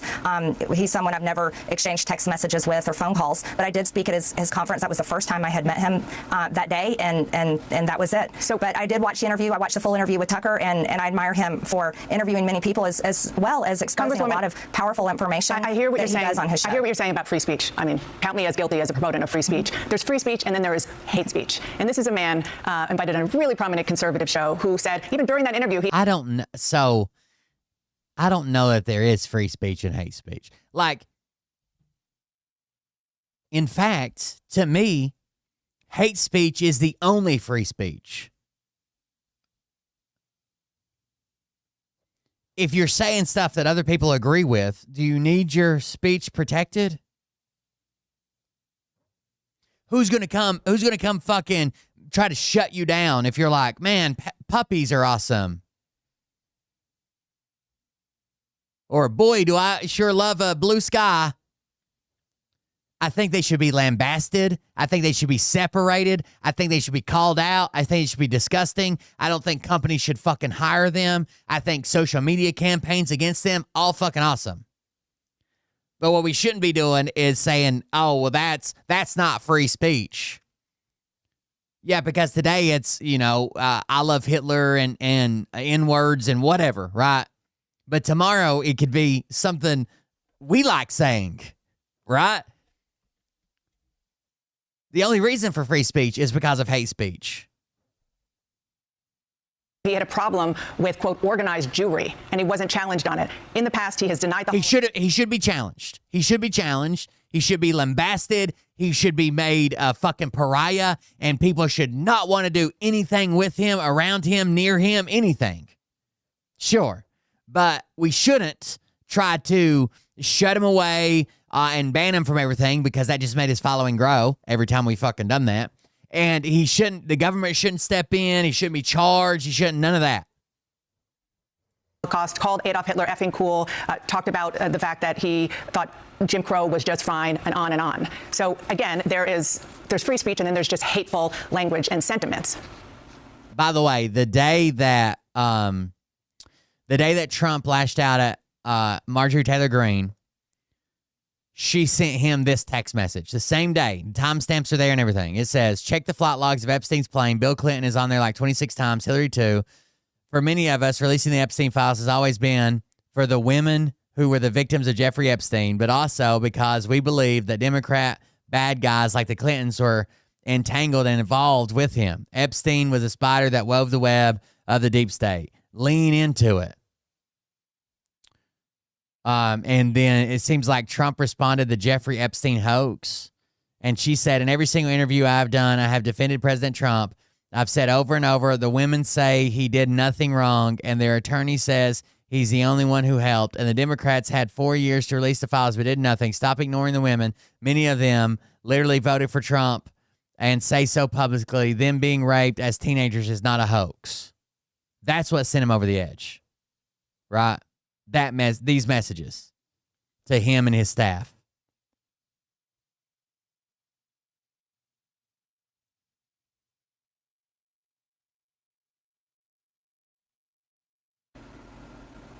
Well, Dana, again, I told you on this interview that I'm committed to ending the toxic politics, and I think I don't want to have anything to do with it.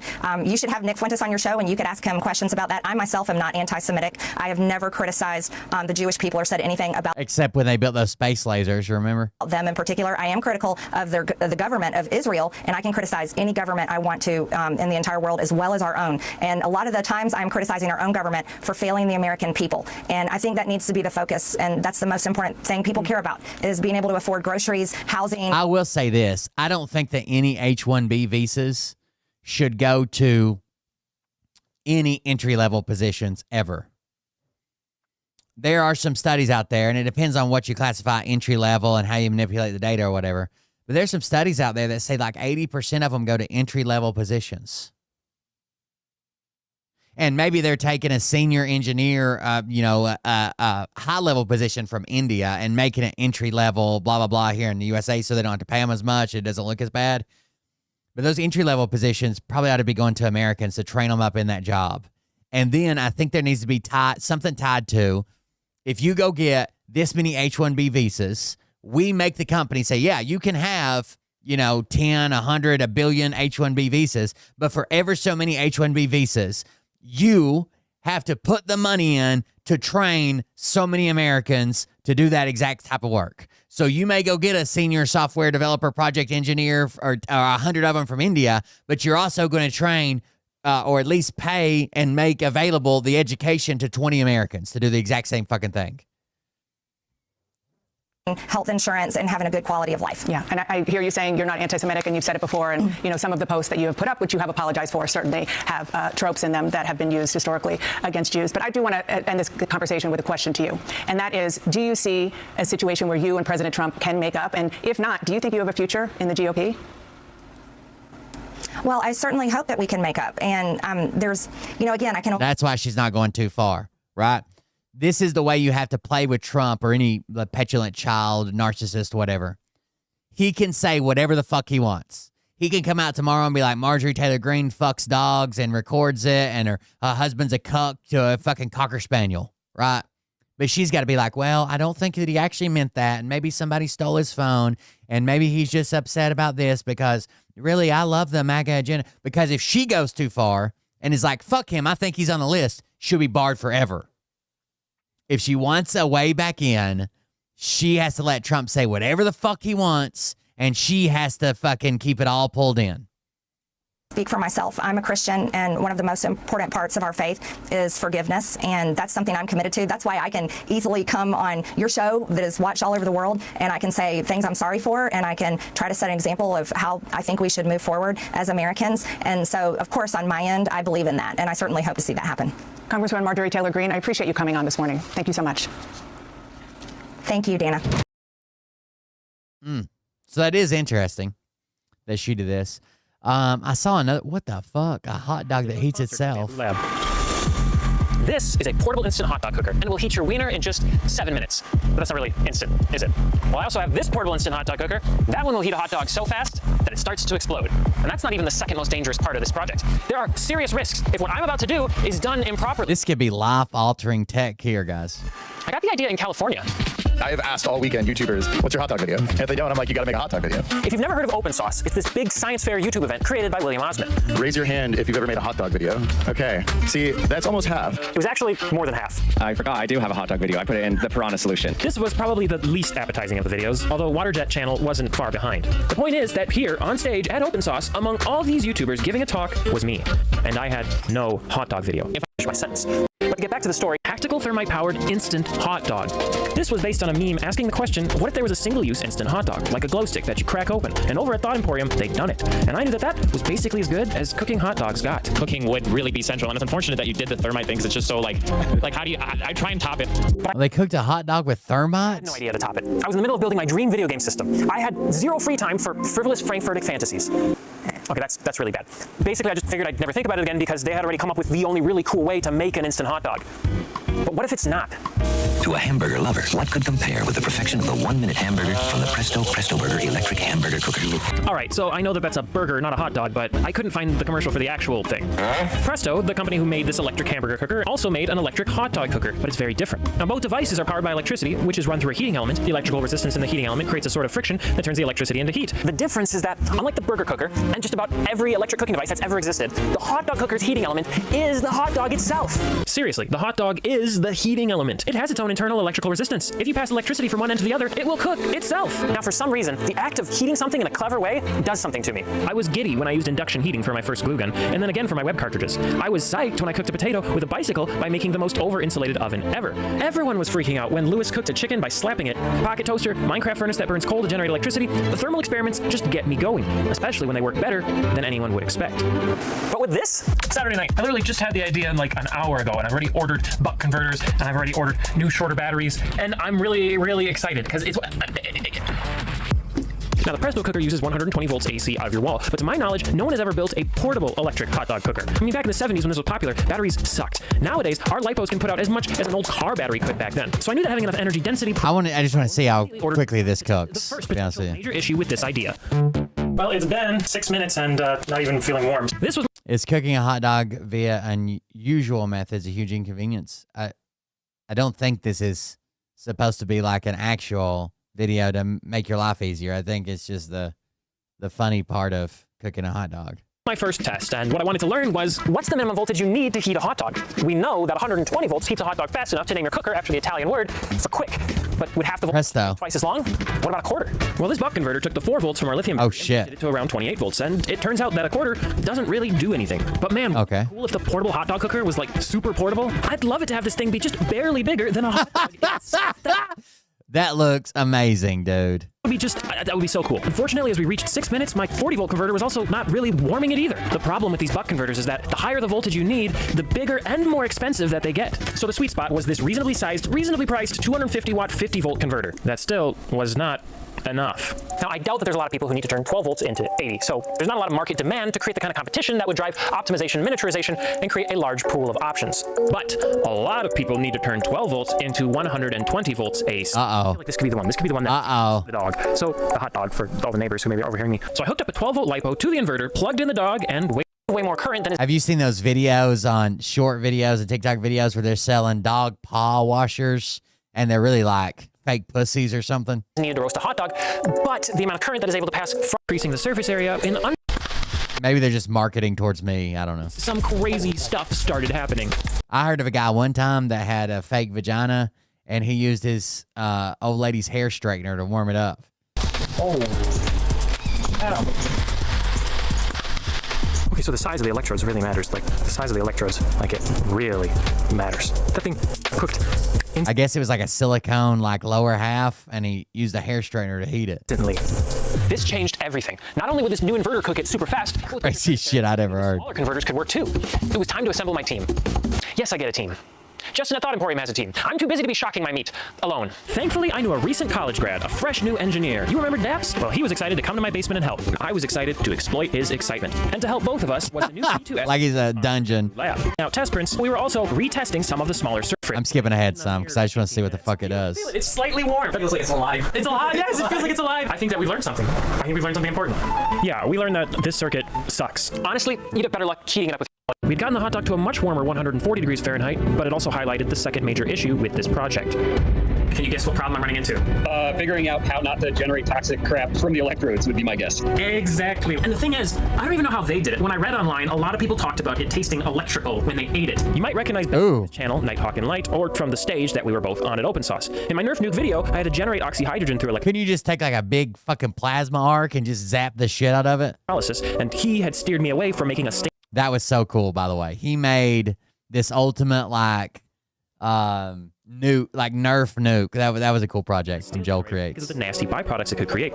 So I figured he was a good person to ask. You have salt in the hot dog, and so anything that the metal can react with in the hot dog under high voltages, it could make a variety of compounds. So I would look for a metal, not a metal that is going to be as inert as you can find. I'd instead look for one that's non-toxic, even if it does react. This was the reason I had moved away from some previous experiments I'd done with things like gold-plated connectors or springing for expensive platinum, and instead had used carbon rods. I don't think we'll be able to avoid making a tiny amount of chlorine gas no matter what, but it was all the other potentially really nasty stuff that Just a little bit of chlorine gas. Electrochemistry is a pretty specific and specialized field. I needed to find someone who could give me an absolute answer before I'd be taking a bite out of any dog. We decided to do the next test outside. It doesn't want to stay in there.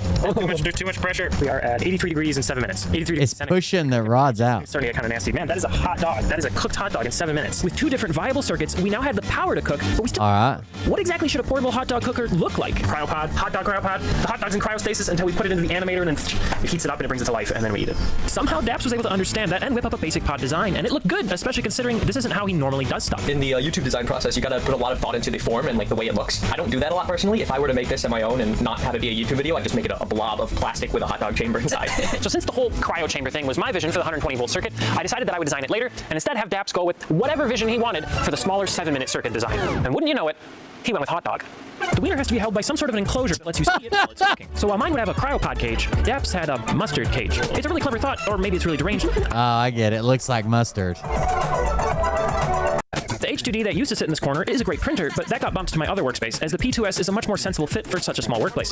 With this project, and most of the time, you just need a quick test piece. But even when you do want high-quality multicolor printing, the P2S and AMS2 Pro can do it. Prototype these electrical connectors. I do love my 3D printers. I got to do some crazy projects. Boost converter and the battery goes. That's not too bad. I mean, It sucks because projects like this take tons and tons and tons and tons and tons and tons and tons of time to make and lay out. Like, I got a bunch of ideas of stuff like I want to make. I just don't have the time of the day. And then the videos that perform well are fucking shorts right now. Like fucking goddamn 30-second videos. that's a decent size, right? I mean, Kind of average. It's this kind of average. In fact, I decided it was good enough, and having served his purpose, Daps promptly ceased to exist.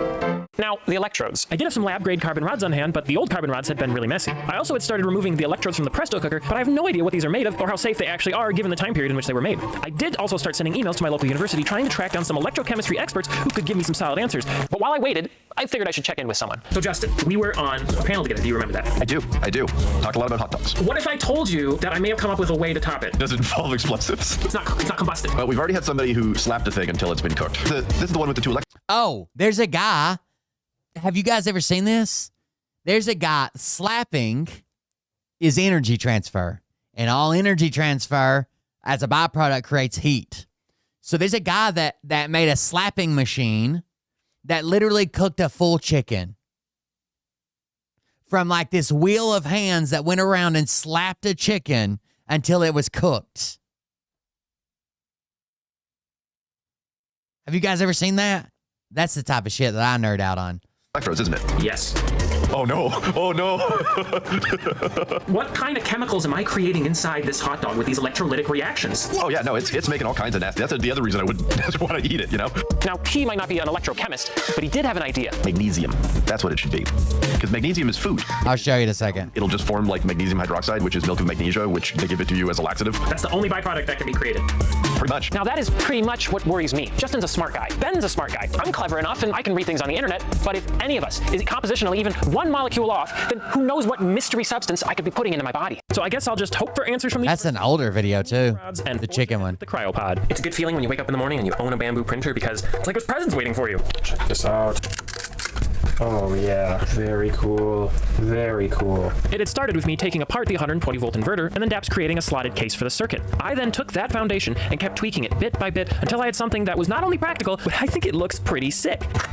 Inside these end caps are some foam-backed nickel strip contacts, and we'll soon see why. The main body has the circuit, a LiPo battery, and then the LED display board. We don't need to see what it says, but the blue lights will look cool behind this panel printed in clear PETG. We got a new cap printing for this guy with the USB cutouts in it as we speak right now. This cover has USB cutouts. I'll show you in just a second. It has built-in USB charging, and I figured, hey, who doesn't want to top off their phone while they wait for their hot dog? I also made some tweaks to DAPS' That's design. funny. Pumped out another test print to see how it would all fit. Now, most of the stuff I've been printing has been in PETG because it has higher temperature resistance than PLA. The great thing about the PETG is that because it's enclosed, I can even print in ABS for even higher temperature. ABS is real strong. It's an incredibly versatile and user-friendly little printer, especially with a bigger touchscreen, quick swap nozzle system. Heck, I've been so busy. That's what I'd like to upgrade my printer to, I kept forgetting to set I up my can't right now. camera, but I'm broke. An issue since their built-in camera and improved lighting already make really nice time lapses. Plus, its high frame rate is great for remotely monitoring your prints on your computer or even your smartphone. Now, the cryopod for my design is like a separate cartridge. You load the hot dog onto the electrodes, and those electrodes make contact with the nickel strips when you load the cartridge into the main body. This means that I can make a variety of cartridges with whatever electrode materials I want inside of them for experimentation. And it also means that I was ready for my first rough test. And I thought that someone special should be there for it. Did you want to watch it with me? I haven't done it. Sure, let's cook a hot dog. That's the cartridge. This is the cartridge. You take this, and then it like pops in like that. Reminds me less like a cryo chamber and more like a jewel pod. Yeah, it's like a hot dog vape. Yeah, it's starting to smoke. Does that look like it's a hot dog that's cooking? Yeah. Now, it got hot, but not that hot, and not that quickly, and I think it's because the electrodes are a little too far apart, which significantly decreases the surface area, and that limits the current. So I printed a new minimalistic cage and cut some magnesium rods into new electrodes and set that up for a new test with a thermal camera. Remember, this hot dog is fresh out of the fridge, so I'm gonna skip around a bit during the first minute, but once we get to about 70 seconds, I'll just let it play in real time. 11.5 C. All right, it's on. Stopwatch started. It is warming up, not on the ends, but the middle really is. It is warming up. Look at that. So in 40 seconds, we've gone up to 35 C. 1 minute in, and we're at basically 50 C. We are cooking, man. Oh, wow. I hear a high voltage arcing sound. Yeah. Makes sense. Really going nuts on this thing. So, a minute and a half and we're at 80 C. A minute and a half to reach 80 C. Jeez Louise. It's almost at 100 C. A minute 40 seconds. A minute 45. We're at 100 C now. We're at 100 C now.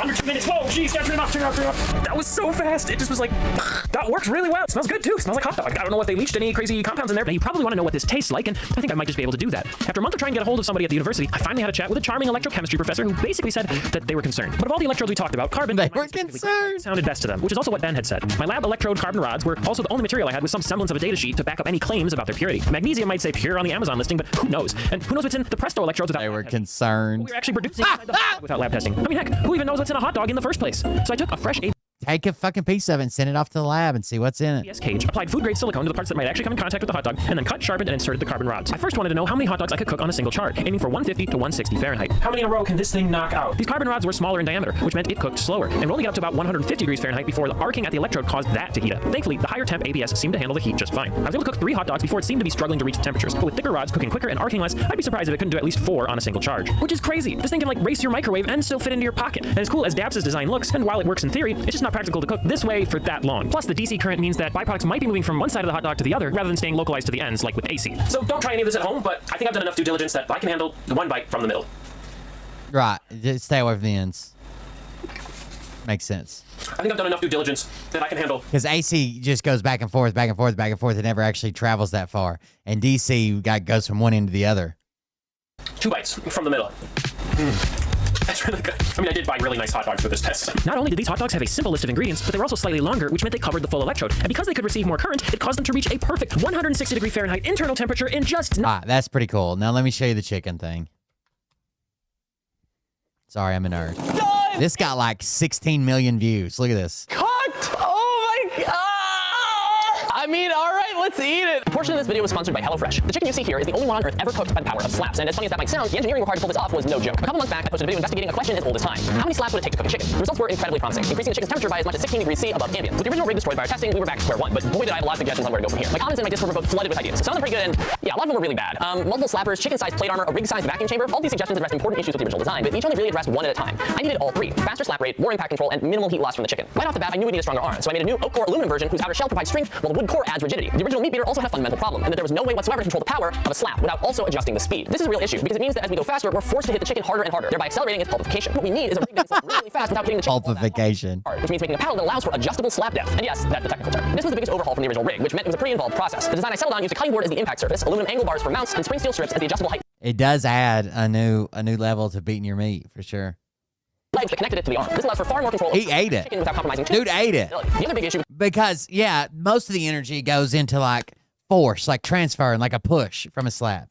But there's always losses in heat anytime you make any energy. Even your car, one of the biggest losses is fucking heat. How hot does your engine get? We have to have coolant. We have to cool it down. And we have to enrichen the fuel to cool the chambers. And it's all about heat because that's losses in the energy, right? with the original design was that the chicken was constantly losing heat to the environment, and this was where Joel's experience really came in handy. Joel suggested ultra-thin aerogel insulation, which would minimize heat loss from the chicken without greatly dampening the force of the slapper's impact. The genius of this design is that it basically acts like a one-way energy filter, where the kinetic energy from the slap is still transferred to the chicken, but once it's converted into heat, it has no way to escape. I also made sure that this time I measured the temperature in degrees Celsius, since as many pointed out in the comments, that's the scale used for real science, which, I mean, this definitely is. Well, unfortunately, the new design made it impossible to see the chicken. The internal wireless thermometer and digital slap counter made our progress far easier to track. Digital slap counter. And we're off. Yeah. So this one isn't as visually pleasing because the chicken's not like just in a box. He's got it in aerogel, which lets the slap through and the heat through, but it doesn't let the heat escape, so it'll cook a lot faster. So we have an increase in temperature, 9 degrees C. Let's go. In terms of chicken integrity, this chicken's looking And he did it all on a live stream. up another degree Celsius. Let's go. The goal of this first attempt was just to figure out what still needed to be improved on the slapper, and the Meat Meter 9001 ran smoothly for the most part, requiring only a few pit stops to check on wear or manage heat dissipation. I have some cooking oil. It's not like really lube, but I think it'll do. We are cooking after all. With no major issues for the first couple hours. We are cooking. Smooth slapping. He got it up to 33 degrees Celsius. We broke the bowl. Talk about famous last words. Luckily, I had a spare bowl, so I swapped it out and kept going, tracking our progress along the way and making sure to celebrate the most important milestone of all. And out. 369.420 slap. I didn't expect to cook the chicken on the very first try, but as the temperature kept creeping upwards, it started looking like a very real possibility. 100K, but something still felt off. Guys, I just want to be clear. This is absolutely freaking mental, and I feel like it's going to explode in pretty much any second. So. Motor exploded. Bolts. For this chicken. Oh, that's nasty. What in the name have we created? It is really hot. I have to tell you, 47, 45.8. It smells like We came really close on our very first attempt, but 48 degrees was still... It is really hot. I have to tell you, 47, 40. 120 degrees Fahrenheit. It smells like We came really close on our very first attempt, but 48 degrees was still 9 or 10 degrees short of a reasonable pasteurization temperature for chicken. I can't nibble this. That's accepting defeat. And We came really close on our very first attempt, but 48 degrees was still 9 or 10 degrees short of a reasonable pasteurization temperature for chicken. So 10 degrees more pasteurized, right? It's safe to eat. I can't nibble this. That's accepting defeat, and I don't accept defeat. But wait, 9 or 10 degrees? That only puts us at around 57 C, or 135 degrees Fahrenheit, and everybody knows that a fully cooked chicken needs to register at least 165 degrees in order to be cooked. But the thing is, that's just not actually true. The reason we cook our meat is to kill whatever bacteria it contains, which in the case of chicken, generally Campylobacter or Salmonella. 165 is the temperature at which chicken is instantly pasteurized. But dig a little deeper, and you'll learn that maintaining a lower temperature for a longer period of time can have the same pasteurizing effect. By maintaining a temperature between 55 to 60 C for an extended period of time, we can achieve the same bacterial reduction as the typical FDA guidelines, and thus consider our chicken cooked. To take this all for an hour. You have to hold that heat for an hour, though. The rig would need some upgrades. So in collaboration with my crack team of Discord engineers, we implemented some critical adjustments for the rig. To prevent the dry bolt from snapping, we upgraded to a 3/8 inch hardened steel bolt. I also observed a lot of heat building up in the motor during the test, so we swapped out our low CFM PC fan for a bona fide below emitron and used bags of snow to hopefully achieve sub-ambient cooling through the case. Bags of snow! Alright, that looks pretty solid to me. Everything appears to be go. The second test was off to a great start. The motor was much cooler than before, and overall everything was running far more smoothly. Oh, me, come on. Oh, come on. You kidding? So it turned out the motor wasn't the only thing that had been overheating, because in less than 30 minutes, we totally roasted the variac. Alright, cool. Yeah. That's this whole project. It's like, yeah, dude, it's ridiculous. The replacement variac I ordered was rated for 30 amps, 10 more than the previous one, and I also added a PC fan on the back to provide some active cooling. I also noticed that the rectifier was getting extremely hot while testing, so I mounted it on a spare heatsink that I found lying around in Peter's shop. Yo! Let's go, baby! It's time to slap some freaking meat. Meat Meter 9000. Okay. 3, 2, 1. The first one, he literally had a hand on it. Like a glove that was like full of something. He did another video 2 years ago where he cooked a turkey for Thanksgiving. We were off to the races. The third stream was off to a very promising start. And this one's from like 4 or 5 years ago. And we started knocking down those milestones. Other than a handful of pit stops to adjust the chicken or to change out the snow, it was pretty much driving on autopilot. All we had to do was wait. I knew something was up. Swapping out the backup arm in a desperate attempt to keep this run alive, I pressed on. But I knew that the imprecise drive slot meant that we were running this rig on borrowed time. It wasn't a question of if it'd break, but when. Well, there's your problem. F in the chat. I know. Let's take a look at this chicken, all right? Let's see how Broke the arm again. It's still a little rare, not cooked. All right, it's like 2:50 a.m. I'm roasted. Guys, I'm not gonna eat it. I'm too tired, I wanna enjoy it. And just as those arms broke, so did I. I wanted more than anything to eat a meal cooked by the power of slaps, and I was gonna do it, no matter the cost. I built a new slabber arm reinforced with steel plates on the sides of the drive slab, and took Peter's suggestion to link the motors together with a belt to double the power output. The dual motor rig can output a maximum of 6 horsepower with a peak current draw of up to 40 amps. Having the motors linked like this should also lighten the load on the primary motor significantly and smooth out the bumps and speed that the rig ordinarily experiences. This is the Meat Beater 9001 truly pushed to the limit. And just as I was about to toss a chicken in there one last time, I realized something. If I'm gonna go to this much effort to cook something with slabs, it might as well be something that I feel comfortable actually eating. So before taking one last stab at cooking a chicken, I decided to try to make myself a fine steak dinner. Currently, the steak is at 40 degrees C. We still need to get it all the way up to 60. Since we'd already proven we can get meat to well over 40 degrees using a slapper, I took the liberty of using a sous vide bath to get it up to that initial 40-degree temperature. The steak was actually going really well. It seemed that as we just kept slapping away, the temperature kept rising. Somewhere around 48 to 50 degrees C, we kind of met a plateau. I've completely lost confidence in this bag, so we're gonna switch bags. But sooner rather than later, it started increasing again, and we were back. Okay. My goal was to have a medium rare steak, and so 60 degrees C was the temperature that I decided to target. That's it. Oh, 60 degrees! 60 degrees! Internal temperature, medium rare. Yes! The steak is done! It's cooked! 34,300 slaps. Oh my god! I mean, all right, let's eat it. All right, hold up. We have some juice. I'm gonna dump that out. Yo, it looks cooked in there. Holy no way. Yo, that is a steak, dude. Wait, whoa. I'm not even playing this up for the camera. Look at this thing. The smell, it smells like steak. No. Oh my gosh, it's got pink in the middle. Holy look at that. It's time to take a bite. Full disclosure, I got about the toughest piece of meat I could, reasoning that the slapper would like beat the life out of it. So appearance-wise, it looks kind of almost That would like tenderize it, bro. soft. Man, I can't believe I am eating something that came off the slapper. Honestly, the texture is kind of yeah, the texture is pretty bad. It basically tastes like you've been chewing it for a minute already, but if you can get past that, I can't believe it. Yeah, that's a freaking steak. It's a really bad steak. Holy cow. The steak having proven to be a resounding success, I was cautiously optimistic for our avian alternative. I ran Our avian alternative. for 55 degrees for almost 90 minutes, but despite nearly 2 months of work, the rig still broke before I was able to fully cook it. At least that's what I thought until I was editing this video. I'm looking at the what? We cooked it. Yes, baby. Yes, we cooked it. We cooked it. I'm still not gonna eat that chicken, but we fucking did it. That's right, after double checking the chart, it turns out we did cook the chicken. The big reason I didn't eat it is because due to a break in the balloon, the chicken got contaminated with fiberglass and aerogel. And if you calculate it out, you find that cooking a chicken requires a minimum of approximately 135,000 slaps. And that over the course of a 6 to 8 hour process, the Meat Beater 9001 would consume around 7,500 watt-hours of energy, or about 2 to 3 times as much as your oven would while making a typical roasted chicken. It's actually way better than I expected. Of course, there's always stuff I can't find a way to fit in. So if you want to check out more of what goes on behind the scenes, consider supporting me on Patreon. There you go, Watch the folks. director's comments. I want to show you the first. Is this the first machine? We won't watch it all because the video's so long. But here, the first machine actually had hands, like a glove hands, or at least it started that way. Someone on Reddit asked a question. Assuming kinetic energy is converted into heat, how hard do you have to slap a chicken to cook it? And with a little questionable math, Reddit came up with an answer. You'd have to slap a chicken at approximately 3,825 miles per hour, or just less than Mach 5. That's a little bit impractical. 4,000 miles an hour slap, and you could cook a whole chicken with one slap. Duh. And so through the transformative power of the internet, the question slowly morphed into how many human-powered slaps would it take to cook a chicken, where the most commonly cited answer is about 23,000. This is the perfect setup for a YouTube challenge video, and so dozens have tried their hand and failed to cook a chicken using only slaps, with some going so far as to say it is completely impossible to do so. But to me, this seemed inconclusive. Somebody needed to get to the bottom of this once and for all, and it seemed like that someone was going to be me. Since people are imperfect, I need a proper rig to test this scientifically. This math doesn't even factor in cooling from the environment. If we were going to even warm this chicken up, let alone cook it, we were going to need to be slapping way faster and more There's his first beaters with actual gloves on them. All right. After completing the rig, I measured some chickens at my local supermarket and then built an enclosure that would See the glove on it? keep the chicken contained during testing. That makes it sound like I'm using live chicken. It was time for a real test, and rather than witness this groundbreaking scientific research alone, I decided to live stream it. Hello, everybody. I'd like to introduce you all to what I've affectionately named the Meat Beater 9000. And we're going to start it at the lowest speed. Yes! The lowest speed? No! The hand has been so That was the lowest speed. in order to save the stream. Can I get a pog in the chat? Ambient temperature is 72. The chicken is currently a crisp 66 degrees. Delicious. The slapper started out at about 5 slaps per second, and slowly over time we would increase it as the temperature began to plateau at each level. Time to turn it up. 73. Holy wait, it's 75. It's at 75 degrees. It wasn't a fast process, but slowly and surely the temperature began to rise. Oh my god! 77! No! No! It's pretty inventive, right? It's not bad. I don't know how we got sidetracked here. I mean, I apologize. But that's where we're at. And then just because I made the title of Ice That Baby, I don't know if you guys have seen this. It's incredibly horrible. Ice driving through a parking lot is literally spraying pepper spray out the goddamn window into other people's cars. Like they're going to try to justify this by saying they were followed and harassed and stalked, and somebody ran into them in the parking lot. But it wasn't this guy. This guy was just leaving Sam's Club with his family, and they spray out there when they're driving in two different directions past each other. They spray fucking police grade fucking mace out their window and into his car. Watch this goddamn fucking ice. A group of journalists and protesters. I actually want to slow this down if I get a chance. Let's see. Does my thing upload? Yeah. So we'll kill the audio because it's going to sound weird as fuck. So watch this. I want to slow it down even more. Right there. Drive by. This guy is driving, leaving Sam's Club. They're driving the opposite way, and they spray out their window and into his. Look at that. Why?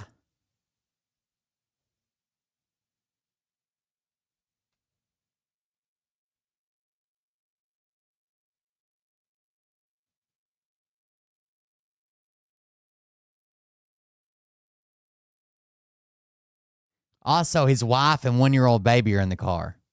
Look at this.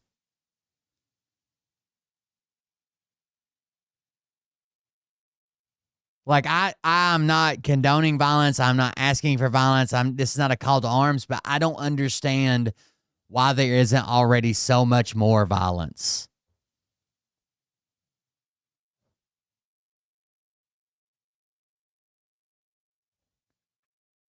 Now I'll speed it up to normal speed and we'll just watch the video. Give me a second.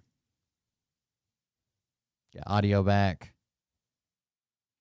A group of journalists and protesters say this video shows DHS agents violating a federal judge's injunction restricting the use of physical force. The video is part of a lawsuit the group says shows federal... Now, ICE claims they were attacked, they were stalked, and a car rammed them, but it's not this guy. Agents spraying a chemical or pepper spray into a moving... They pulled over beside the Sam's Club, and their baby, their 1-year-old child, was in the back and got pepper sprayed. Because once you spray in a car, everybody's got it. Car that happened to be occupied by a couple and their 1-year-old baby. The incident occurred at a Sam's Club parking lot in Cicero. Hold on. Baby. The incident occurred at a... Look, the side of his face is still orange. Like, they directly hit him. 100%. You see this in front of his ear and shit? That's the stain from mace. From pepper spray. Sam's Club parking lot in Cicero, Illinois on November 8th. One of the officers took out their hand out of the window. Eventually he started spraying from the beginning, from the front of the car towards the back. I had my window down. Basically, I got sprayed all over my face. I never knew my daughter got sprayed in her face until my wife was the one that reacted and was like, Not to mention, this motherfucker, even if they didn't know a baby was in there, if they didn't know his wife was in there, this motherfucker is driving. And you just blinded him. Like, you cannot see. Even if you can hold your eyes open, they're just so full of fucking water. Most people can't hold their eyes open, so you see them like this. But even if you could hold them open, they're just full of fucking water and snot and fucking sinus and drain. You can't see. Well, then my daughter tried to open her eyes. She was struggling to breathe. My daughter neither had to go through this because eventually we're not really no protesters. We're not really going. They're not protesters. They just went shopping at Sam's Club. Going after them, or we're not even attacking them. I was just trying to leave the Sam's parking lot. DHS Assistant Secretary Tricia McLaughlin denied the claims when asked about them by CNN, saying it claims that none of this, chemical crowd disbursement stuff was even used at the Sam's Club. Then why does the video exist? Clearly, they wrote on their report, we didn't discharge any pepper spray, and you're repeating that. You can't be this dumb. Sam's parking lot. DHS Assistant Secretary Tricia McLaughlin denied the claims when asked about them by CNN, saying in a statement, there was no crowd control or pepper spray deployed in a Sam's Club parking lot. There was no pepper spray deployed there. I understand someone wrote that, like we didn't use it. I understand that. But you, as the Assistant Secretary, whatever the fuck you are, you have to look at the video and say, oh, well, clearly there was. DHS confirmed Border Patrol agents were in the Sam's Club parking lot. They say individuals stalked and followed the convoy into the parking lot, and a vehicle rammed one of the Border Patrol's vehicles. CNN has contacted the Cicero... Now, I don't think any of that happened. Right? Well, I'm sure people follow them around and blow their horns and say, hey, it's us, and blow whistles and shit. Rammed. We don't have any video of that. Right? Everything that you say happens, we never have a video of it. Everything you say that didn't happen, we always have videos of it. Police department for additional information. And that reminds me of this video, which we kind of never got.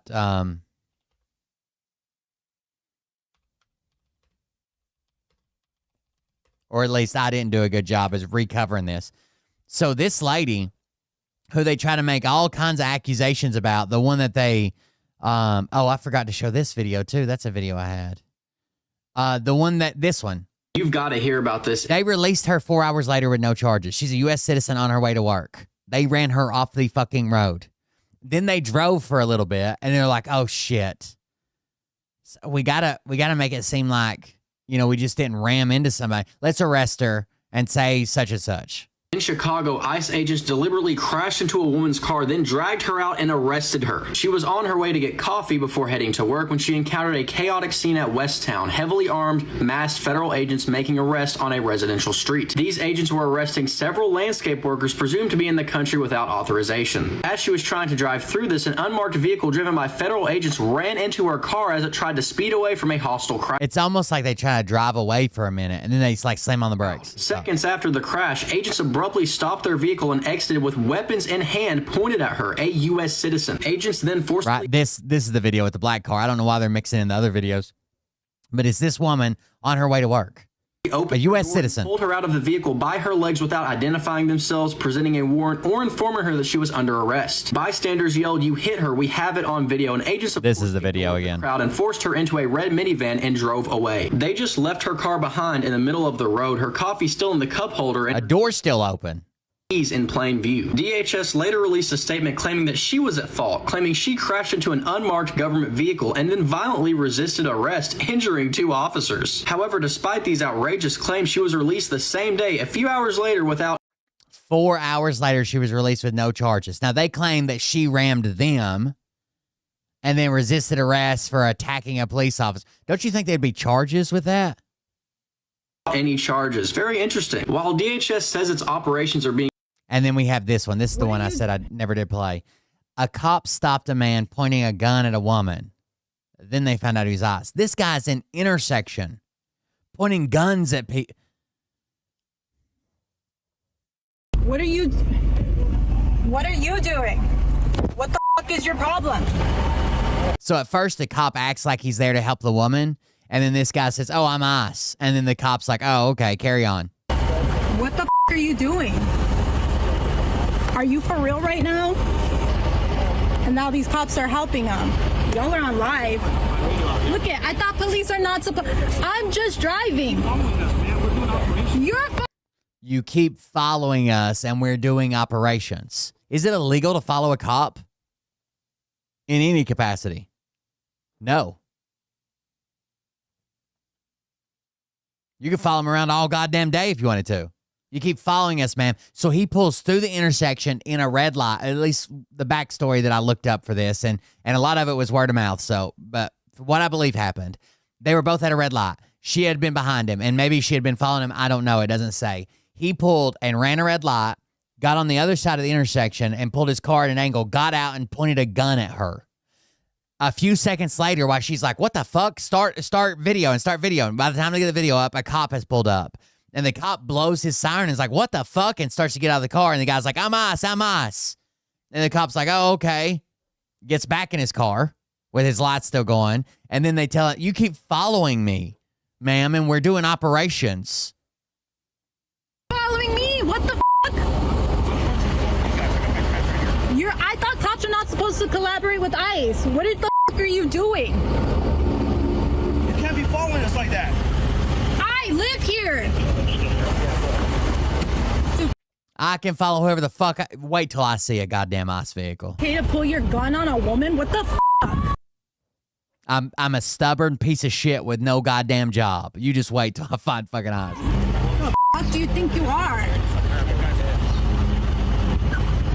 That's why you can't get laid. Small dick energy. What are you What are you doing? What the fuck is your problem? What the fuck are you doing? What I'm saying is that the fucking insane, dude. ICE is fucking insane. I don't know if there was any updates to this. I saw it here as well. Hold on. This one. Agent and the Fullerton officer. Agent and the Fullerton officer. Agent and the Fullerton. Oh, why is it not starting at the beginning? And the agent and the Fullerton officer. Agent what the fuck? It's only playing the last 2 seconds of that video. Let me refresh it, maybe. It says the 58. Yeah, here it goes. Officer with his gun drawn and interacting with a Fullerton police officer in Santa Ana Sunday has been circulating online, with some commenting that a Fullerton police officer was assisting in an ICE operation. Fullerton PD now setting the record straight, saying, quote, the Fullerton Police Department has not and will not participate in immigration enforcement efforts, end quote. We've now learned that ICE officer had pulled over at the intersection of Santa Ana Boulevard and Shelton Street. He then got out of his vehicle with his gun drawn to confront a woman who had reportedly been following his SUV and recording him. When the Fullerton officer saw the officer on the street, he got out of his cruiser. And motherfucker, and officer saw the armed man in the street. He got out of his cruiser, and the armed man identified himself as an ICE agent. The Fullerton officer confirmed to the ICE agent that he could not assist with someone following him or video recording him, as no crime had been occurred. Again, this was not a crime, what that woman... Yes, that's not a crime. So he's brandishing, which is a crime, right? You can't threaten somebody with a firearm, even to the point of not pointing at him, just saying, hey, you want to get... That's brandishing a firearm. Was accused of doing. The woman who had been recording drove off, and shortly after, so did the ICE agent and the Fullerton officer. So apparently what I read in the comments was exactly true. Like, what the fuck, dude? The world we live in, guys, it's fucked up right now. God damn, I just want to get back to some normalcy. Even my kids see it. Like, I try not to do too much politics with my kids because they're supposed to be kids, right? I don't give a fuck. You know, they're supposed to be kids and having fun and thinking about going to dances and the arcade and playing on a computer and shit. But even my kids are like, what the fuck is going on? Like, holy fuck.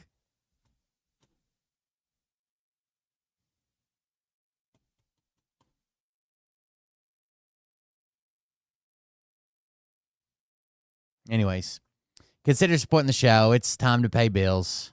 Go to buymeacoffee.com/coldbeer. That'd be great if you want to support the show so I can pay some bills around here. It's this weird thing. It's like the bills come every month. I've been trying to figure out who the fuck, like how do I dodge them? But every month, like clockwork, the motherfuckers show up. I got to pay them. So thank you guys for joining us. Consider supporting the show. Help me pay some bills. I'd appreciate it. We'll see you on the next one. Have a good night. I'll talk to you guys later. Hopefully I'll be back tomorrow. I got a long day of work tomorrow, but hopefully I'll be back tomorrow. Thank you guys for joining us. Thank you for being here. We'll see everybody on the next one. Have a good night. Love you. See you. Bye. I think Legend was like the only mod. Thank you for modding tonight. I appreciate it. Atsuko doesn't count, so. But I can tell you this about if this douchebag happens to see this particular show, you don't have the forking balls to call out the people on this planet by name and tell them exactly who they are and tell them the rest of the world who they are. You don't have the forking balls. You don't have the balls. My doctor said it was the most enjoyable colonoscopies ever given. I came twice. It's about to get lit. Get the place in the best. You know that stage is set.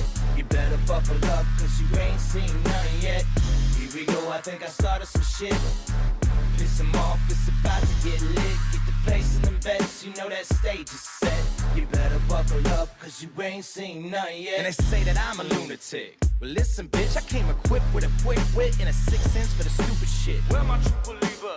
Y'all need Jesus. Praise the Lord, head to the extreme. All these false fucking prophets who profit off of gossip. Worshipping drums, cocking, begging for a throat deposit. Swinging fucking meat hammers like four in a thong. He's strapped to the shaft, beating his chest like he's King Kong. Starving for attention, I'ma make your gut burst. I'll be your huckleberry, I can quench that thirst. Baby eating lizard people, alien sex. What's next? Trump in a dress, fucking Flynn on his desk. A retard in a vest, climbing up 5G towers. Cause you told him if he did, he'd get fucking superpowers.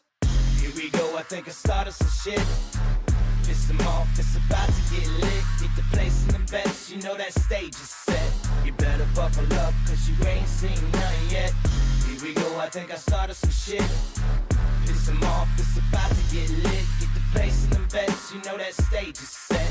You better buckle cause you ain't seen none yet. I used to find clues too when I was high on shrooms. I found myself a tunnel that led to Good night, guys. I'm gonna go get another colonoscopy. found some of us meat rocking.